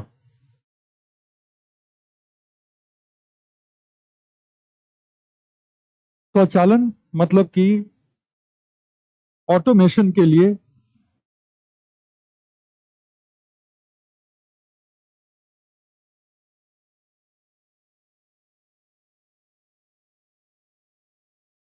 दिए गए पूर्व निर्देश, मतलब कि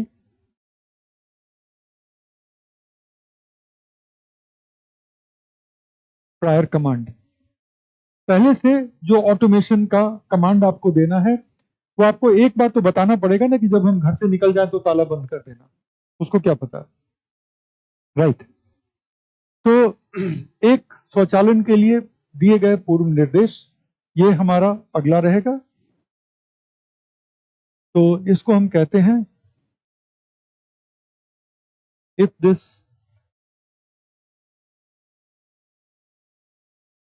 देन दैट इंस्ट्रक्शन, कि जब ऐसा होगा तो ऐसा करना।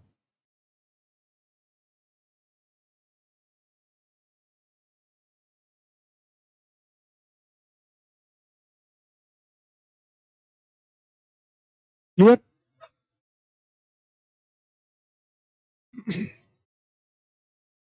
ठीक है। फिफ्थ है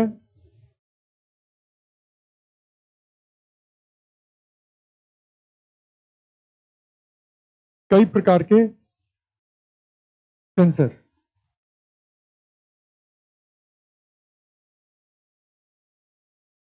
जिनके माध्यम से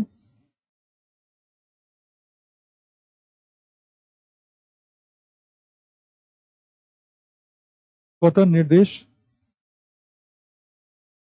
या सूचना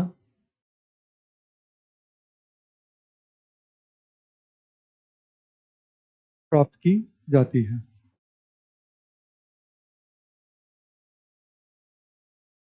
अब सेंसर में मोशन सेंसर हुआ,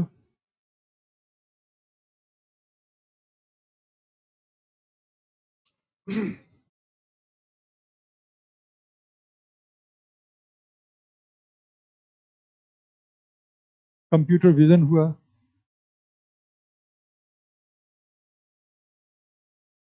कंप्यूटर हियरिंग हुई, वगैरह।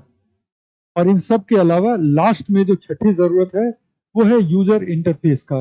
एक ऐप होना चाहिए जिसके थ्रू आपके सारे डिवाइसेस आपके नजर में हो कि ये सारे डिवाइसेस हैं जिनको कंट्रोल करना है, ताकि किसी डिवाइस को मैनुअली ऑफ करना है, मैनुअली ऑन करना है, तो वो सब के लिए एक गूगल होम का ऐप तो होता है। तो ऐप क्या है? यूजर इंटरफेस है। आप यूजर हैं और आपको इस सिस्टम के साथ इंटरैक्ट करने के लिए एक इंटरफेस चाहिए। जैसे आप एटीएम मशीन पे जाते हैं तो एटीएम का जो स्क्रीन है वो आपका यूजर इंटरफेस है। आपको पता है कि एटीएम कार्ड इंसर्ट करने के बाद वो एक एक करके आपको ऑप्शन देगा और उन ऑप्शंस में आप फिर सिलेक्ट करते जाएंगे और फिर एटीएम आपको या तो बैलेंस बताएगा, या अगर आप कुछ ट्रांसफर करना चाहते हैं या कुछ पैसे निकालना चाहते हैं तो वो सारी चीजें होंगी, है ना। तो जो छठा रिक्वायरमेंट है, 6 रिक्वायरमेंट्स होती हैं, वो छठा हमारा रिक्वायरमेंट जो है वो यूजर इंटरफेस का होता है, जो नॉर्मली मल्टी प्लेटफॉर्म होता है। यूजर इंटरफेस, जिसको हम यूआई भी कहते हैं, और यूआई होता है बहु प्लेटफॉर्म, मल्टी प्लेटफॉर्म होता है।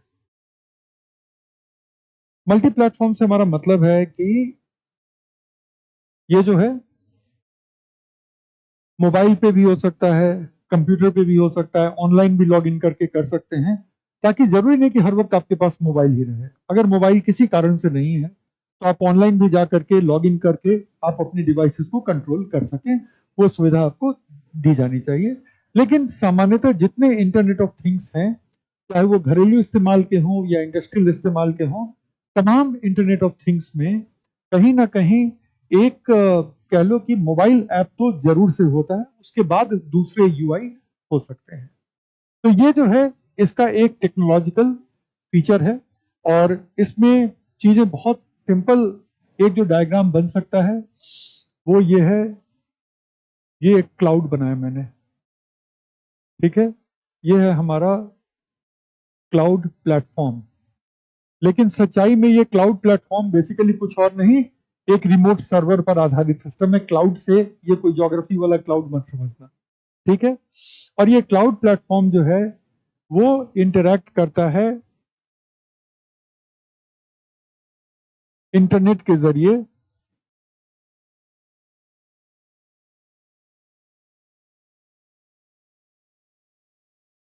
आपके घर के वाईफाई हब के साथ या आपके फैक्ट्री के वाईफाई हब के साथ, करेक्ट। या ये जो है सिर्फ उसी पर आश्रित नहीं है, ये बल्कि मोबाइल इंटरनेट के जरिए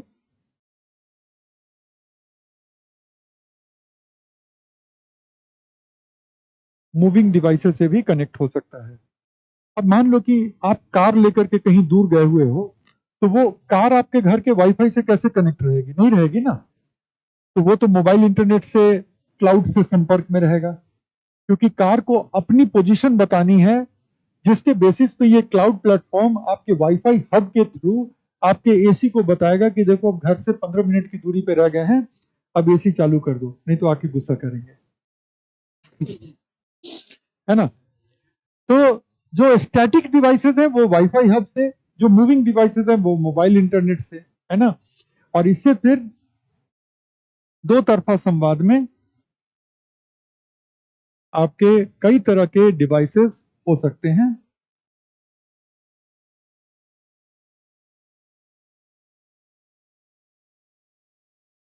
device 1, device 2, device 3, device N. N कोई भी संख्या हो सकती है, आपके घर में 20 डिवाइस हो, सब एक ही वाईफाई हब से कनेक्टेड हैं। क्लियर। और इतना ही नहीं, कुछ केसेस में अगर ये डिवाइसेस एक ही घर में हैं और कम रेंज में हैं, तो कुछ डिवाइसेस आपस में डायरेक्टली भी संपर्क में रह सकते हैं, ठीक है। और ये संपर्क कैसे होगा? इस संपर्क का तरीका होगा ब्लूटूथ, और एकदम से पास पास में है तो एनएफसी भी क्यों नहीं, ठीक है। तो कुछ इस तरह के भी संपर्क मुमकिन हैं। तो डिवाइस टू डिवाइस भी हो सकता है, डिवाइस टू वाईफाई हब, और उस वाईफाई हब से दूसरे डिवाइस पे। तो ये इसका आर्किटेक्चर बनता है, और ये कहीं भी हॉस्पिटल से लेकर के, फैक्ट्री से लेकर के, ऑफिस और घरों में कहीं भी, और दुकानों में तो देख ही लिया है कि दुकानों में ये कैसे होता है। कई डिवाइस होते हैं जो एक दूसरे पर डिपेंडेंट होते हैं। अगर हम आपको एक एग्जांपल दें तो कई डिवाइस ऐसे होंगे, मान लो एक एग्जांपल की, जैसे ओवन है, ओवन में खाना बन रहा है, ठीक है, खाना बन गया, एक टाइमर लगा हुआ था, वो खाना ऑफ हो गया। अगर मान लो कि उसके बाद आपको कोई मैसेज भिजवाना है, ठीक है, कि आपका डिनर रेडी है या समथिंग लाइक दिस, तो दो रास्ते हैं ना, कि ओवन हब को सूचित करेगा, हब इसको सूचित करेगा, ठीक है। और दूसरा रास्ता है कि अगर ओवन के आसपास कोई एलेक्सा है, क्योंकि एलेक्सा के सेट बिकते हैं, हम लोग नॉर्मली इंडिया में एक एलेक्सा करते हैं, बाकी बाहर में एलेक्सा के सेट मिलते हैं, कि घर के हर रूम में एक एलेक्सा हो, ताकि आप कहीं से भी एलेक्सा को कमांड दे सकते हैं, ठीक है। तो मान लो कि बगल में एलेक्सा है, तो ये ब्लूटूथ से एलेक्सा को बता देगा, और एलेक्सा उसको उस रूम के एलेक्सा में रिले करेगा जहां पे बैठ के मैं अभी नोट्स बना रहा हूँ कि कल क्या पढ़ाना है, कि खाना बन गया है चलो, ठीक है। ऐसे तो ऐसे ही दूर से आवाज आ दे खाना बन गया आ जाओ वो हमारा अपना इंटरनेट ऑफ थिंग्स है, इंटरनेट ऑफ पीपल। दूसरी बार नहीं आओगे तो ऑटोमेटिकली वो वॉइस बढ़ जाती है, तीसरी बार नहीं आओगे तो उसमें नए सेंटेंस जुड़ जाते हैं, पता नहीं क्या कर रहे हो। तो पुरानी टेक्नोलॉजी भी ज्यादा बुरी नहीं है, काम तो वो भी करती है। और चौथा होगा, आते हो या खाना हटा दें? उसके बाद तो आप अपने आप पहुंच जाएंगे। चलो तो अब ये हो गया। अब थोड़ी साइबर सिक्योरिटी की बात कर लेते हैं। कॉन्सेप्चुअली इजी है, लेकिन कुछ चीजें हमें साइबर सिक्योरिटी के लेवल पे समझने की जरूरत है।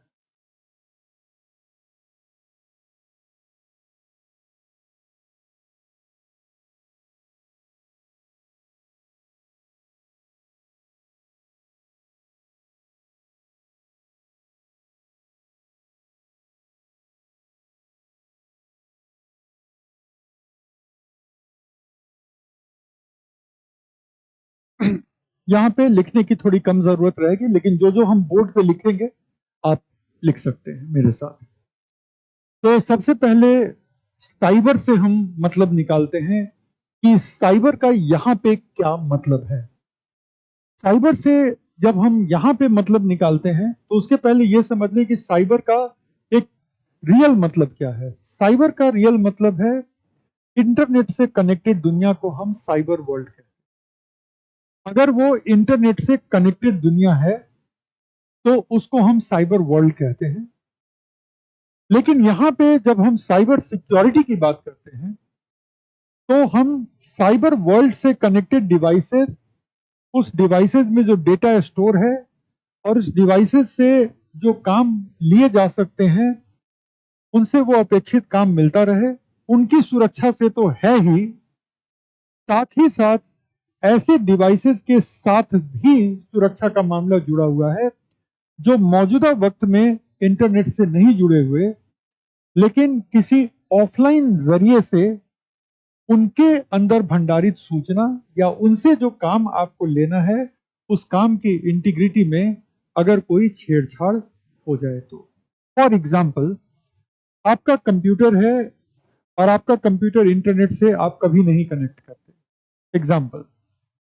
लेकिन मैं पेन ड्राइव लेकर आता हूं, कहता हूं कि इसमें मेरा पूरा साइंस टेक का नोट्स है, तुम डाउनलोड करके एक कॉपी सेव कर लो। आप भी खुश हो जाते हैं, राइट? और आप कर लेते हैं।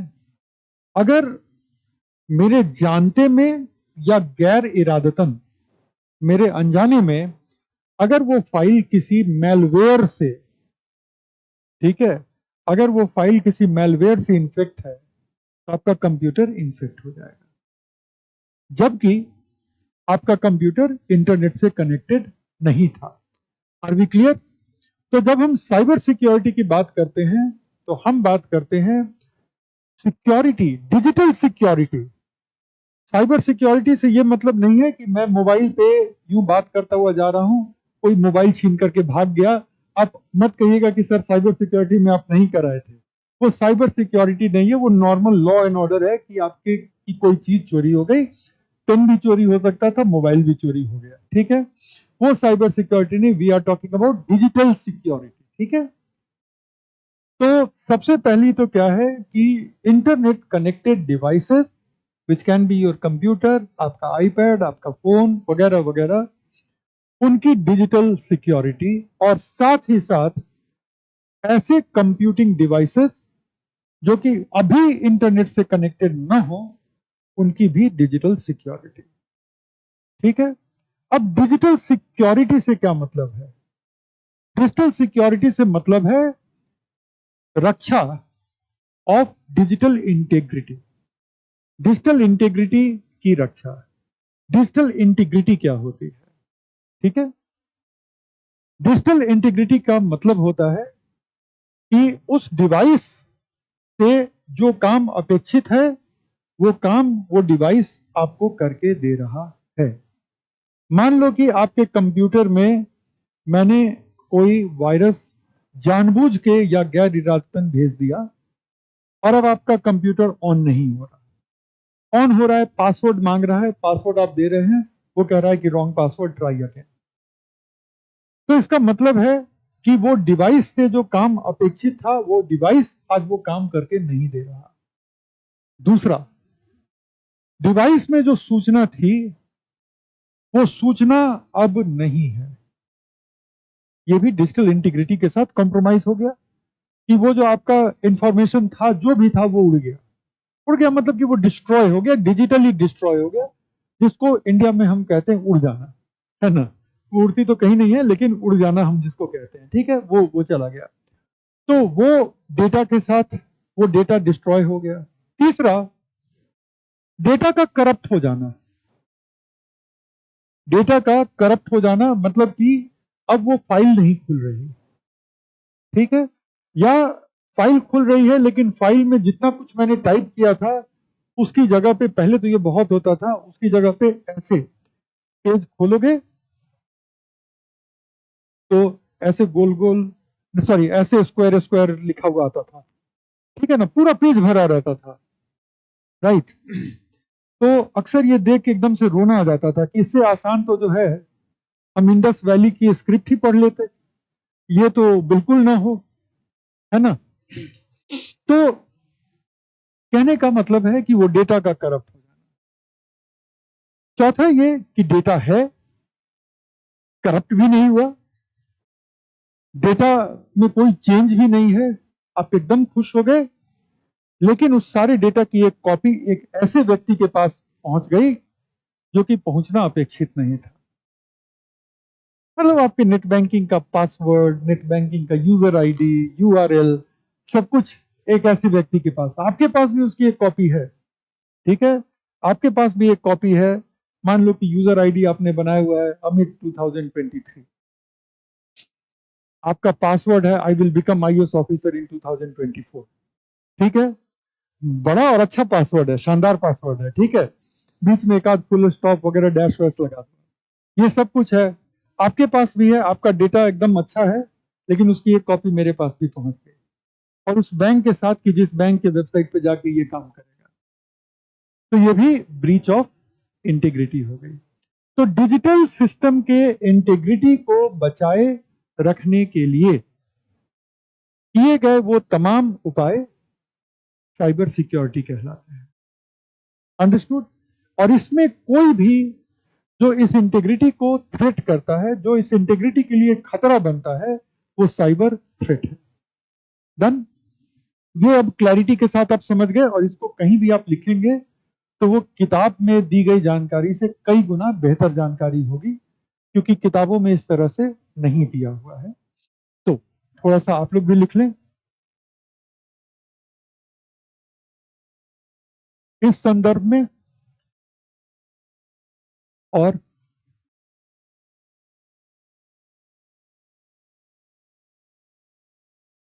सामान्य संदर्भ में। तो सामान्य संदर्भ में साइबर का मतलब होता है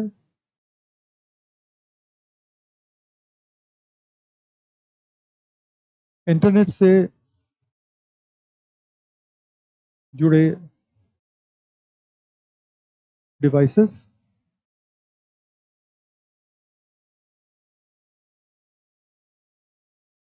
उपकरणों का तंत्र। इस संदर्भ में हम ये कहते हैं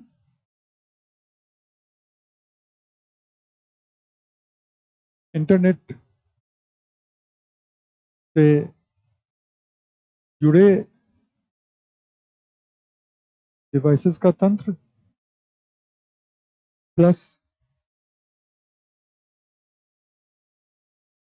कंप्यूटिंग सिस्टम्स जो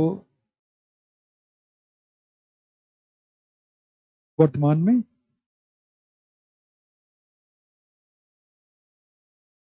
इंटरनेट से नहीं जुड़े हुए, कभी जुड़ सकते हैं, लेकिन कम से कम वर्तमान में वो नहीं जुड़े हुए, और उनका जो भी थ्रेट रहेगा वो थ्रेट रहेगा ऑफलाइन ही, कि कोई पेन ड्राइव लेकर आ गया, कोई सीडी लेकर आ गया, इस तरह का।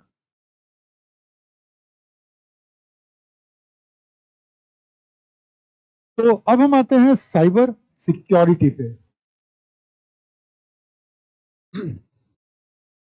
अच्छा, इसके बाद कोई क्लास है क्या आप लोगों की? अच्छा, कितने बजे से है क्लास? 3:30 बजे से 3:10 तक तो मैं आराम से पढ़ा सकता हूँ, 15 मिनट तक भी, ठीक है। तो अब ये समझ में आ गई। अब हम बात करते हैं साइबर सिक्योरिटी की।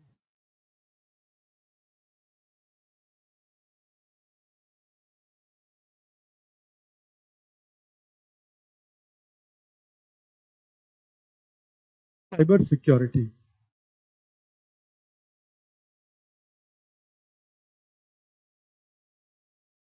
साइबर सिस्टम्स की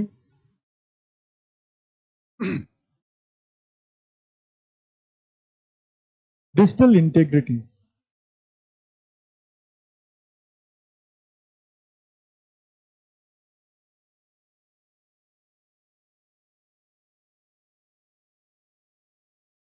बनाए रखने की व्यवस्था और इसका तंत्र।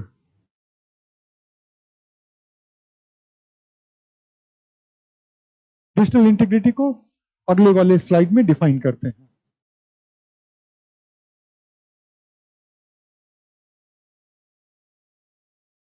और साइबर सिस्टम को डिफाइन कर दिया है पिछले वाले स्लाइड में कि इस संदर्भ में हम कैसे उसको डिफाइन करते हैं। अब डिजिटल इंटीग्रिटी पे आ जाते हैं।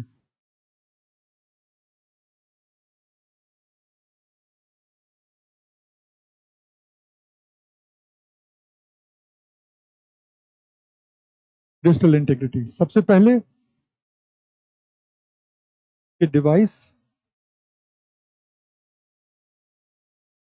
अपने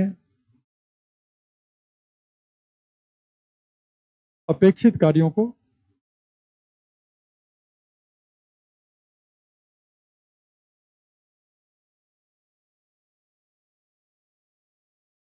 किसी दोष के बिना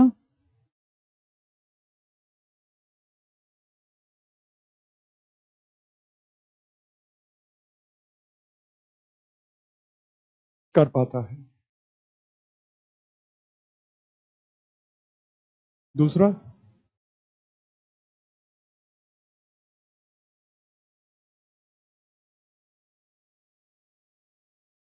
डिवाइस का डेटा मतलब भंडारित सूचना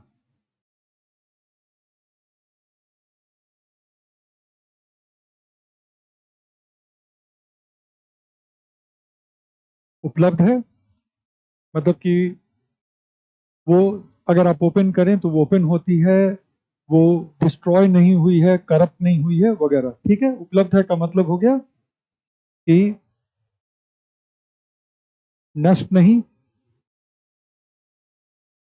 और इसमें कोई अवांछित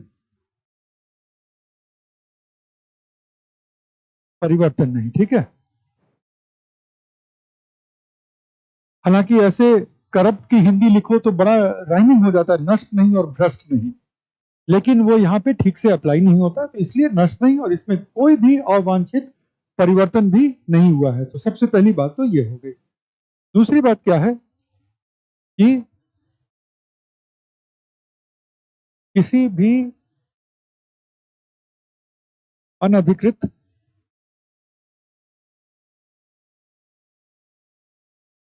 व्यक्ति के साथ ये साझा भी नहीं है। ठीक है, तो इस सिचुएशन को अगर आपका डिजिटल डिवाइस वो काम कर रहा है जो कि आप उससे एक्सपेक्ट करते हैं, और अगर आपका डिजिटल डिवाइस में जो डेटा है वो डेटा किसी भी अनऑथराइज्ड व्यक्ति तक नहीं पहुंचा, वो डेटा आपके लिए उपलब्ध है, मतलब वो नष्ट नहीं हुआ और वो करप्ट नहीं हुआ, तो इसका मतलब है कि आपके डिवाइस की डिजिटल इंटीग्रिटी बनी हुई है। और डिजिटल इंटीग्रिटी पर उत्पन्न कोई भी डिजिटल खतरा, डिजिटल इंटीग्रिटी पर उत्पन्न कोई भी डिजिटल खतरा, जो मैं पहले बता चुका हूं, आपका डेटा कोई आपके मोबाइल को हाथ से छीन करके भी, और अगर मोबाइल में ठीक से आपने पासवर्ड वगैरह नहीं सेट किया है तो आपका डेटा मोबाइल हाथ से भी छीन करके कोई चुरा सकता है। हाथ से छीनने वाली घटना साइबर सिक्योरिटी की घटना नहीं होगी, वहां से डेटा निकालना साइबर सिक्योरिटी की घटना बेशक हो सकती है। तो डिजिटल इंटीग्रिटी पर कोई भी डिजिटल खतरा कहलाता है साइबर थ्रेट। ठीक है, तो डिजिटल इंटीग्रिटी पर अब अगला जो हमारा पॉइंट है वो है साइबर थ्रेट।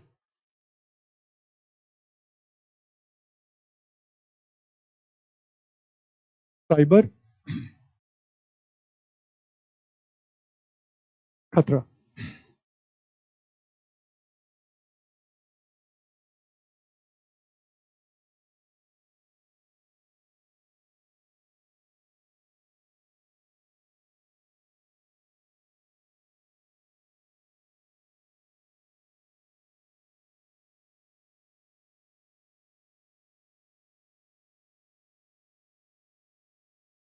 डिजिटल इंटीग्रिटी पर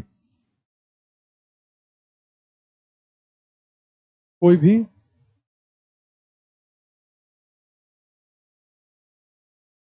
डिजिटल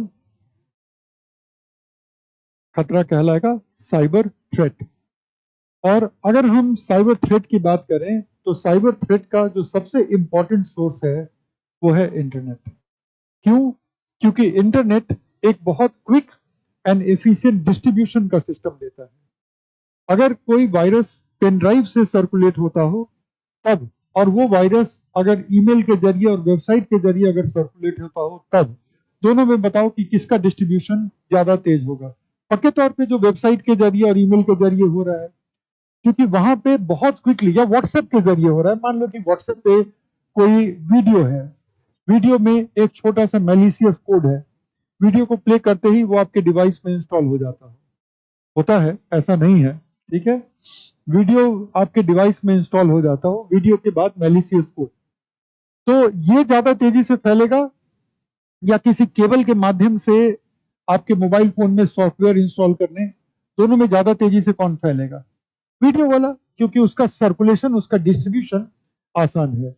तो आज की डेट में 99% से ज्यादा जो साइबर थ्रेट्स अराइज होते हैं, सर्कुलेट होते हैं, वो इंटरनेट के जरिए होते हैं। और इसलिए क्योंकि internet is a very fast mode of distribution, वितरण का सबसे तेज तरीका इंटरनेट है। तो ये नीचे लिख ही लो कि वर्तमान में 99% से अधिक साइबर खतरे, वर्तमान में 99% से अधिक साइबर खतरे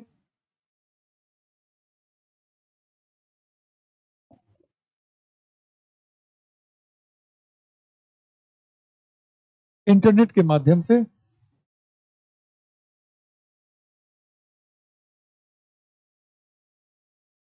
काम करते हैं।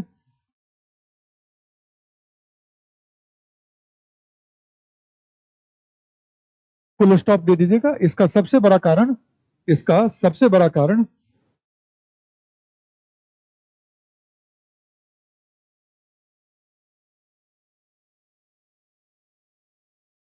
इंटरनेट के द्वारा एक अत्यधिक तेज और प्रभावी, इसका सबसे बड़ा कारण इंटरनेट के द्वारा एक अत्यधिक तेज और प्रभावी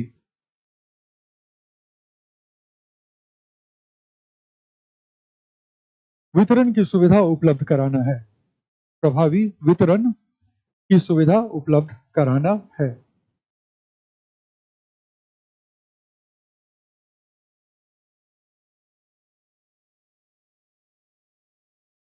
ठीक है, चलिए।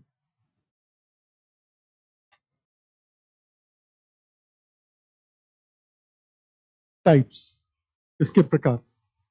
तो जब हम साइबर थ्रेट के प्रकारों की बात करते हैं तो कई बेसिस पे, कई आधारों पे इनका प्रकार किया जा सकता है।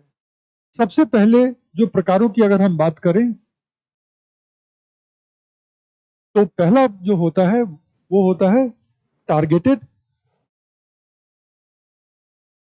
लक्षित एंड अनटारगेटेड।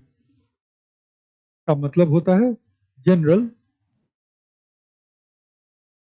सामान्य।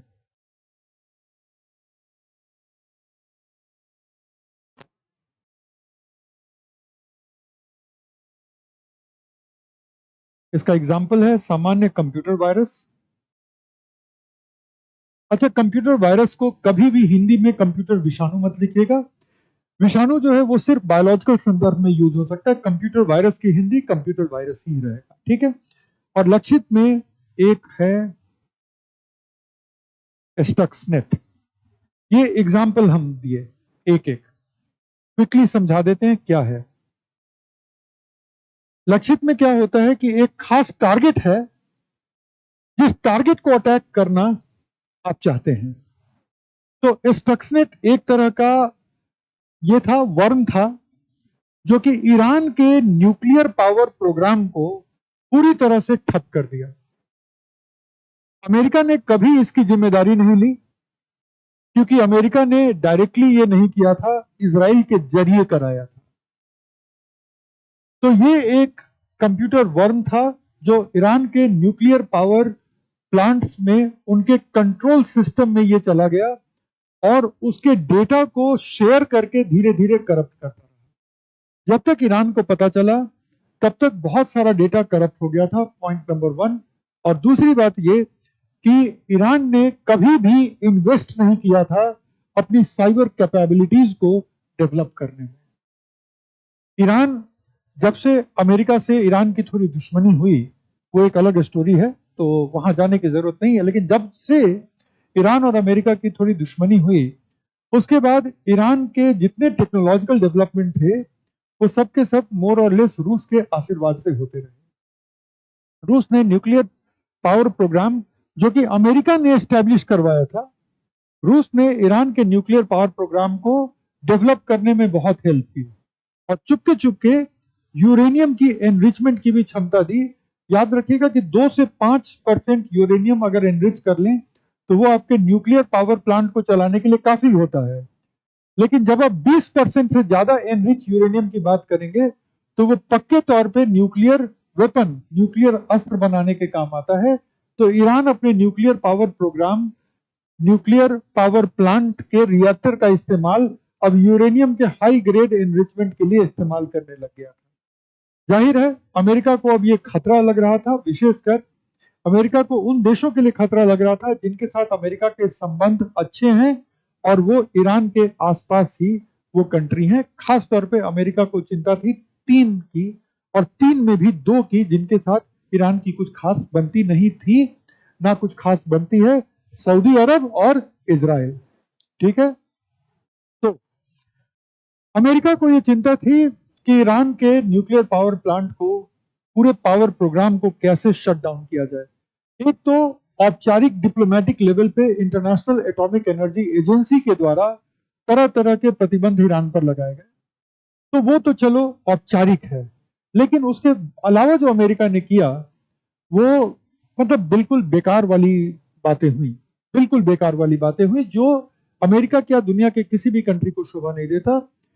आप यकीन नहीं करेंगे, ईरान के 2 साल के अंदर ईरान के 9 न्यूक्लियर साइंटिस्ट की रहस्यमय परिस्थितियों में मौत हो गई, जिनमें से 4 की प्रत्यक्ष रूप से हत्या हुई थी। और हत्या का डिस्क्रिप्शन क्या होता है? अज्ञात बंदूकधारियों ने। राइट, तो जाहिर है कि ये अमेरिका के इंटेलिजेंस एजेंसी और इजराइल के इंटेलिजेंस एजेंसी दोनों के सहयोग से हो रहा था। तो एक तो ये, उसके बाद उनके न्यूक्लियर पावर प्लांट में स्टक्सनेस, तो ये क्या था? टारगेटेड हमला था। वो आपके और मेरे लिए बना ही नहीं था, वो किसी और के लिए बना था। और जो नॉर्मल कंप्यूटर वायरस है, वो उसकी आपसे कोई दुश्मनी नहीं है, वो आपके लिए नहीं बना। लेकिन अगर आपकी गलती से या ऐसे भी अगर वो आपके सिस्टम में आ गया तो वो आपको भी नुकसान पहुंचाएगा। वो अगर मेरे सिस्टम में आ गया तो वो मुझे नुकसान पहुंचाएगा, लेकिन वो किसी व्यक्ति विशेष, कंपनी विशेष, देश विशेष के लिए वो टारगेटेड नहीं है। ठीक है, इसी तरह से एक और है, टाइप्स का ही एक और सिस्टम है जिसको हम कहते हैं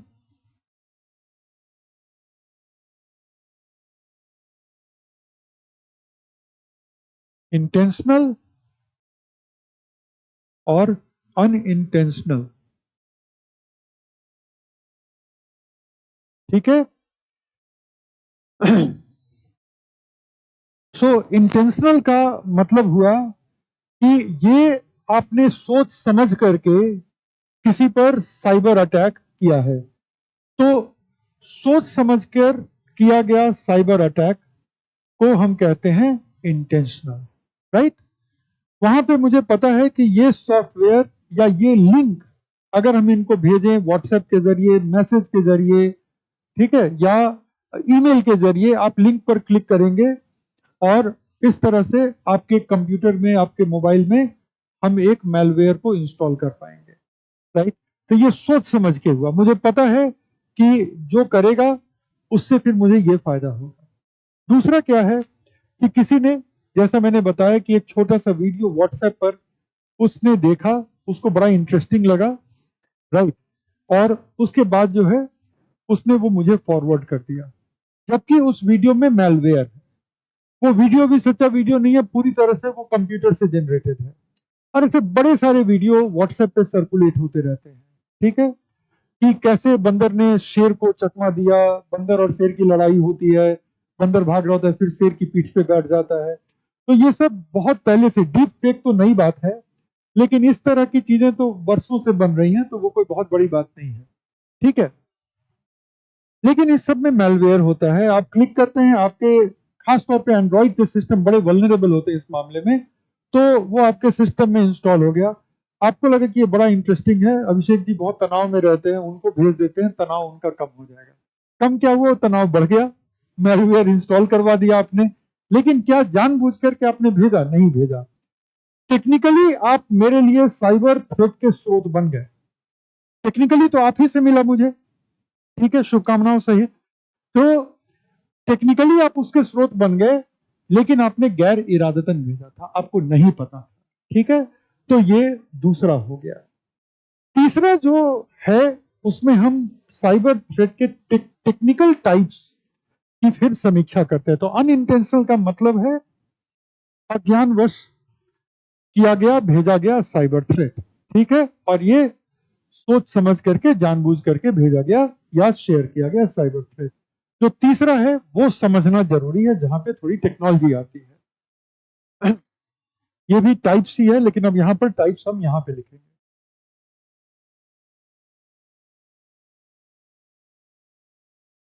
सबसे पहला है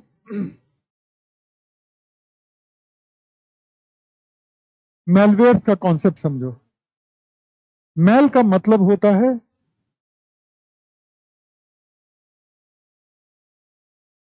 बद, ठीक है। ये प्रीफिक्स है, उर्दू ओरिजिन का है, बदनीयत मतलब उसकी नीयत खराब है, बद जुबान उसकी जुबान खराब है, ठीक है ना, बदतमीज भी होता है। ठीक है। तो बद, और वेयर आया है सॉफ्टवेयर से, ठीक है। तो मैलवेयर का मतलब हुआ गलत या नुकसान पहुंचाने के उद्देश्य से।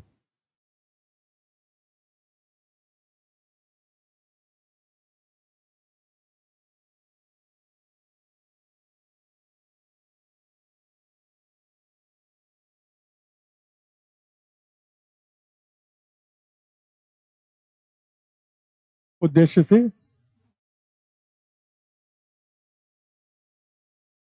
बनाया गया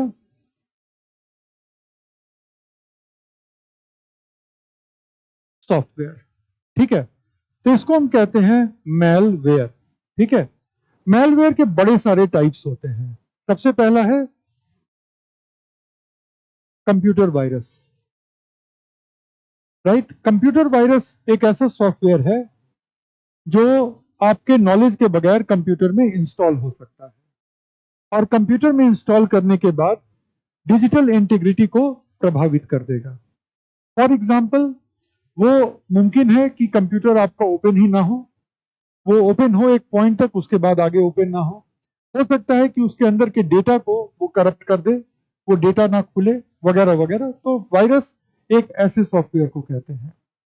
लेकिन वायरस का ही एक प्रकार होता है जिसको हम कहते हैं वर्म, वर्म, ठीक है। वर्म की हिंदी क्या होती है? वर्म की हिंदी जो होती है, बायोलॉजी वाले वर्म की, जो डॉक्टर कहते हैं बच्चे को पेट में वर्म हो गया है, उसको कहते हैं कृमि। कीड़ा तो बातचीत की भाषा में कहते हैं ना, कृमि, पेट में कीड़ा हो गया है, कीड़ा नहीं, कृमि, ठीक है। तो अब अगर हम बात करें वर्म की, तो वर्म और वायरस में एक ही फर्क है। अगर वायरस मेरे कंप्यूटर में है और मान लो कि मेरा कंप्यूटर एक नेटवर्क से जुड़ा हुआ है, जैसे नीचे ऑफिस है हमारा, ये मुमकिन है कि सारे कंप्यूटर अलग अलग हैं, ये मुमकिन है।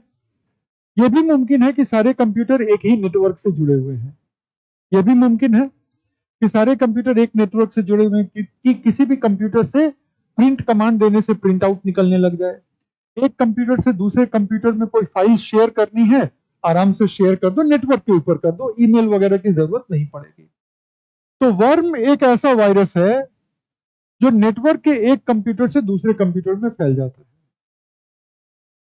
तो वायरस आपके कंप्यूटर में रहेगा और फिर वायरस वाली फाइल अगर गलती से आपने किसी के साथ शेयर कर ली, तब वायरस उसके कंप्यूटर में जाएगा।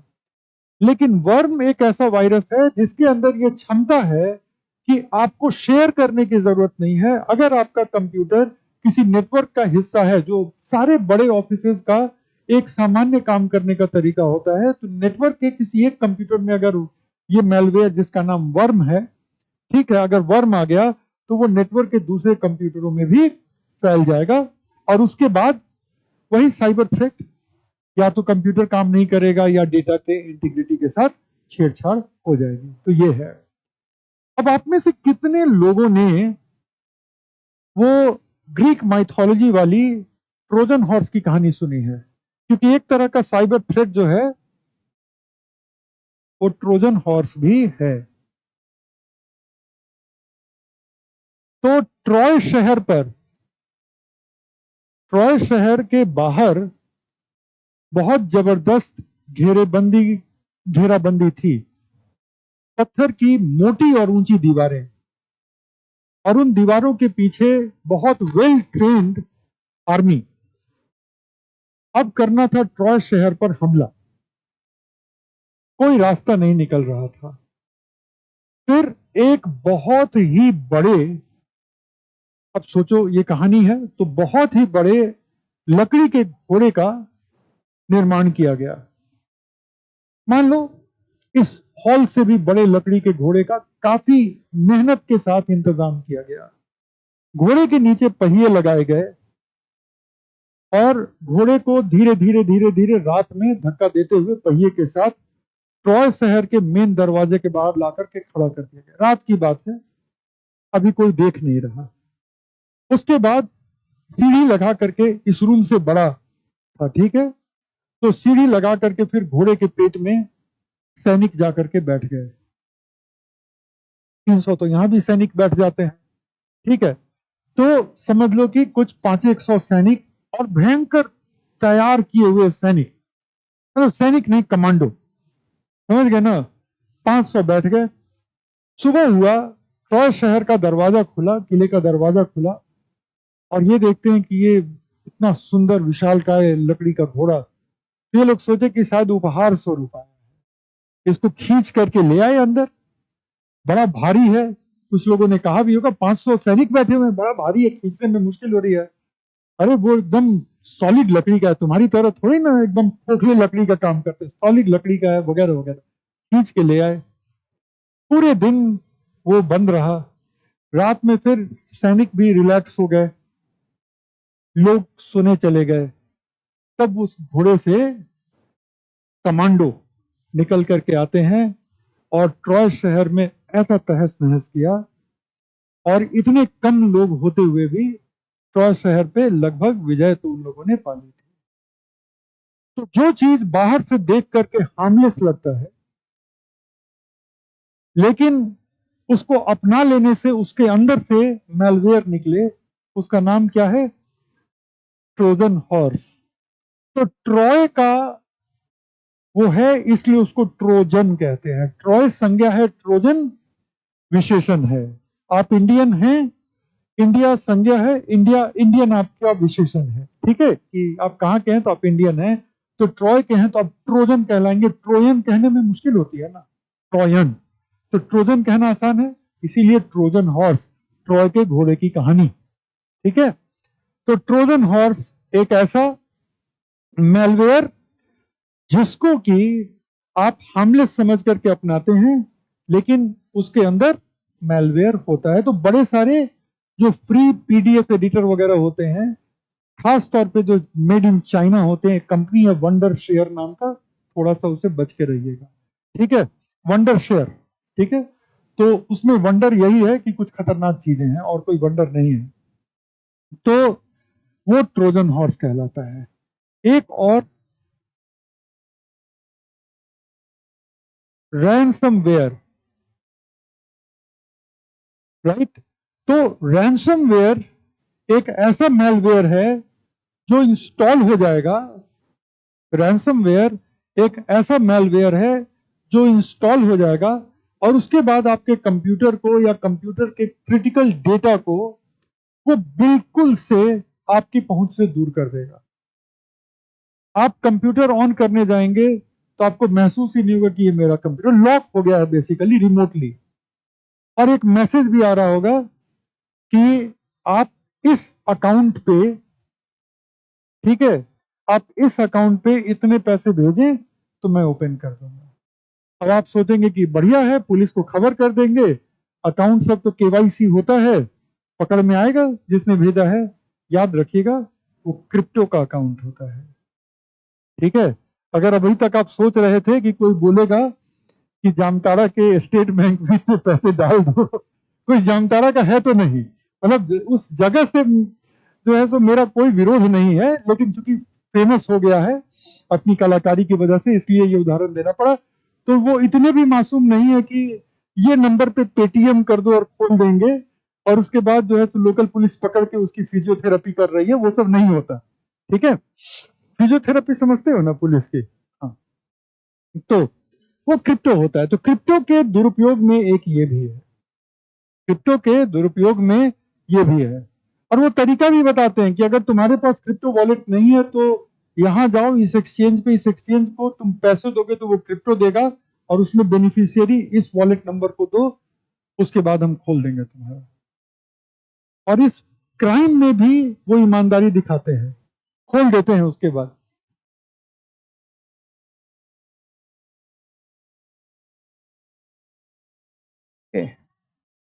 एनी डेस्क से क्या होता है कि आपके कंप्यूटर को रिमोटली कोई और कंट्रोल कर सकता है।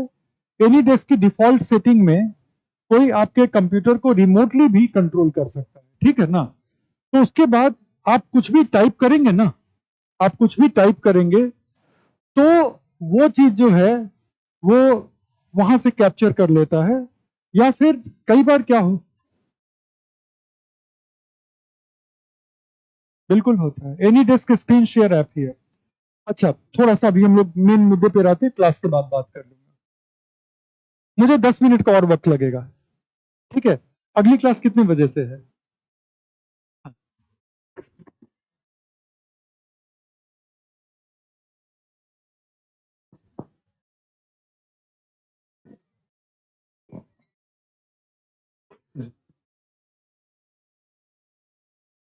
अच्छा ठीक है। नहीं, नीचे बहुत सारे स्टूडेंट्स वेट कर रहे हैं और थोड़ी भीड़ लग गई है, ठीक है। नहीं नहीं, आप लोग परेशान मत होइए, हर चीज का तरीका होता है ना, तो आप लोग परेशान नहीं होइए। अब मैं साइबर थ्रेट्स बता देता हूँ, अभी 5 मिनट आप मेरी बात ध्यान से सुनेंगे। साइबर थ्रेट्स बता देता हूँ और इसको लेकर के इंडिया की जो पॉलिसीज है ना, इसको लेकर जो पॉलिसीज है वो पीडीएफ में है और मैं प्रॉमिस कर रहा हूं कि उस पर एक यूट्यूब का वीडियो बना दूंगा, ठीक है। कितने दिनों में? 2 दिनों में वो बना दूंगा, वो आप लोगों को मिल जाएगा केजीएस के चैनल पे, डन। और फिर पॉलिसीज पर कहीं ना कहीं आपको साइबर सिक्योरिटी में भी उससे आप रूबरू होंगे, इंटरनल सिक्योरिटी वाले पार्ट में फिर भी मैं बना दूंगा। एक दो और सुन लो मेरी बात। अब आप लोग तो बैग वैग पैक करने में लग गए, मैंने 5 मिनट का टाइम मांगा है, ठीक है। तो रैंसमवेयर हो गया। इसके बाद आ गया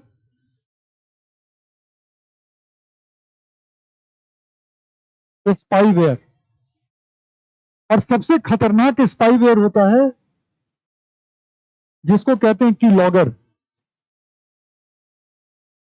स्पाईवेयर का काम होता है आपके फोन से, आपके डिवाइस से चीजों को चुराना।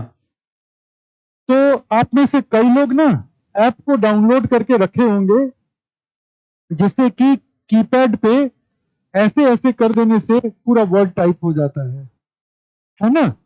तो जल्दी से उसको अनइंस्टॉल कीजिए, जितनी जल्दी से अनइंस्टॉल कर सकते हैं अनइंस्टॉल कर दीजिए, क्योंकि वो आपका की लॉगर है। की लॉगर का मतलब कि आप कीपैड पे जो भी टाइप कर रहे हैं वो पीछे सर्वर पे भेज रहा है, जिसका मतलब है कि तमाम ओटीपी, तमाम लॉगिन, तमाम पासवर्ड भी वो एकदम ईमानदारी से अपने सर्वर को भेज रहा है। Most of these apps are made in China, ठीक है? तो उसको की लॉगर एक तरह का स्पाईवेयर है, कई और तरह के स्पाईवेयर हो सकते हैं, कई और तरह के स्पाईवेयर हो सकते हैं।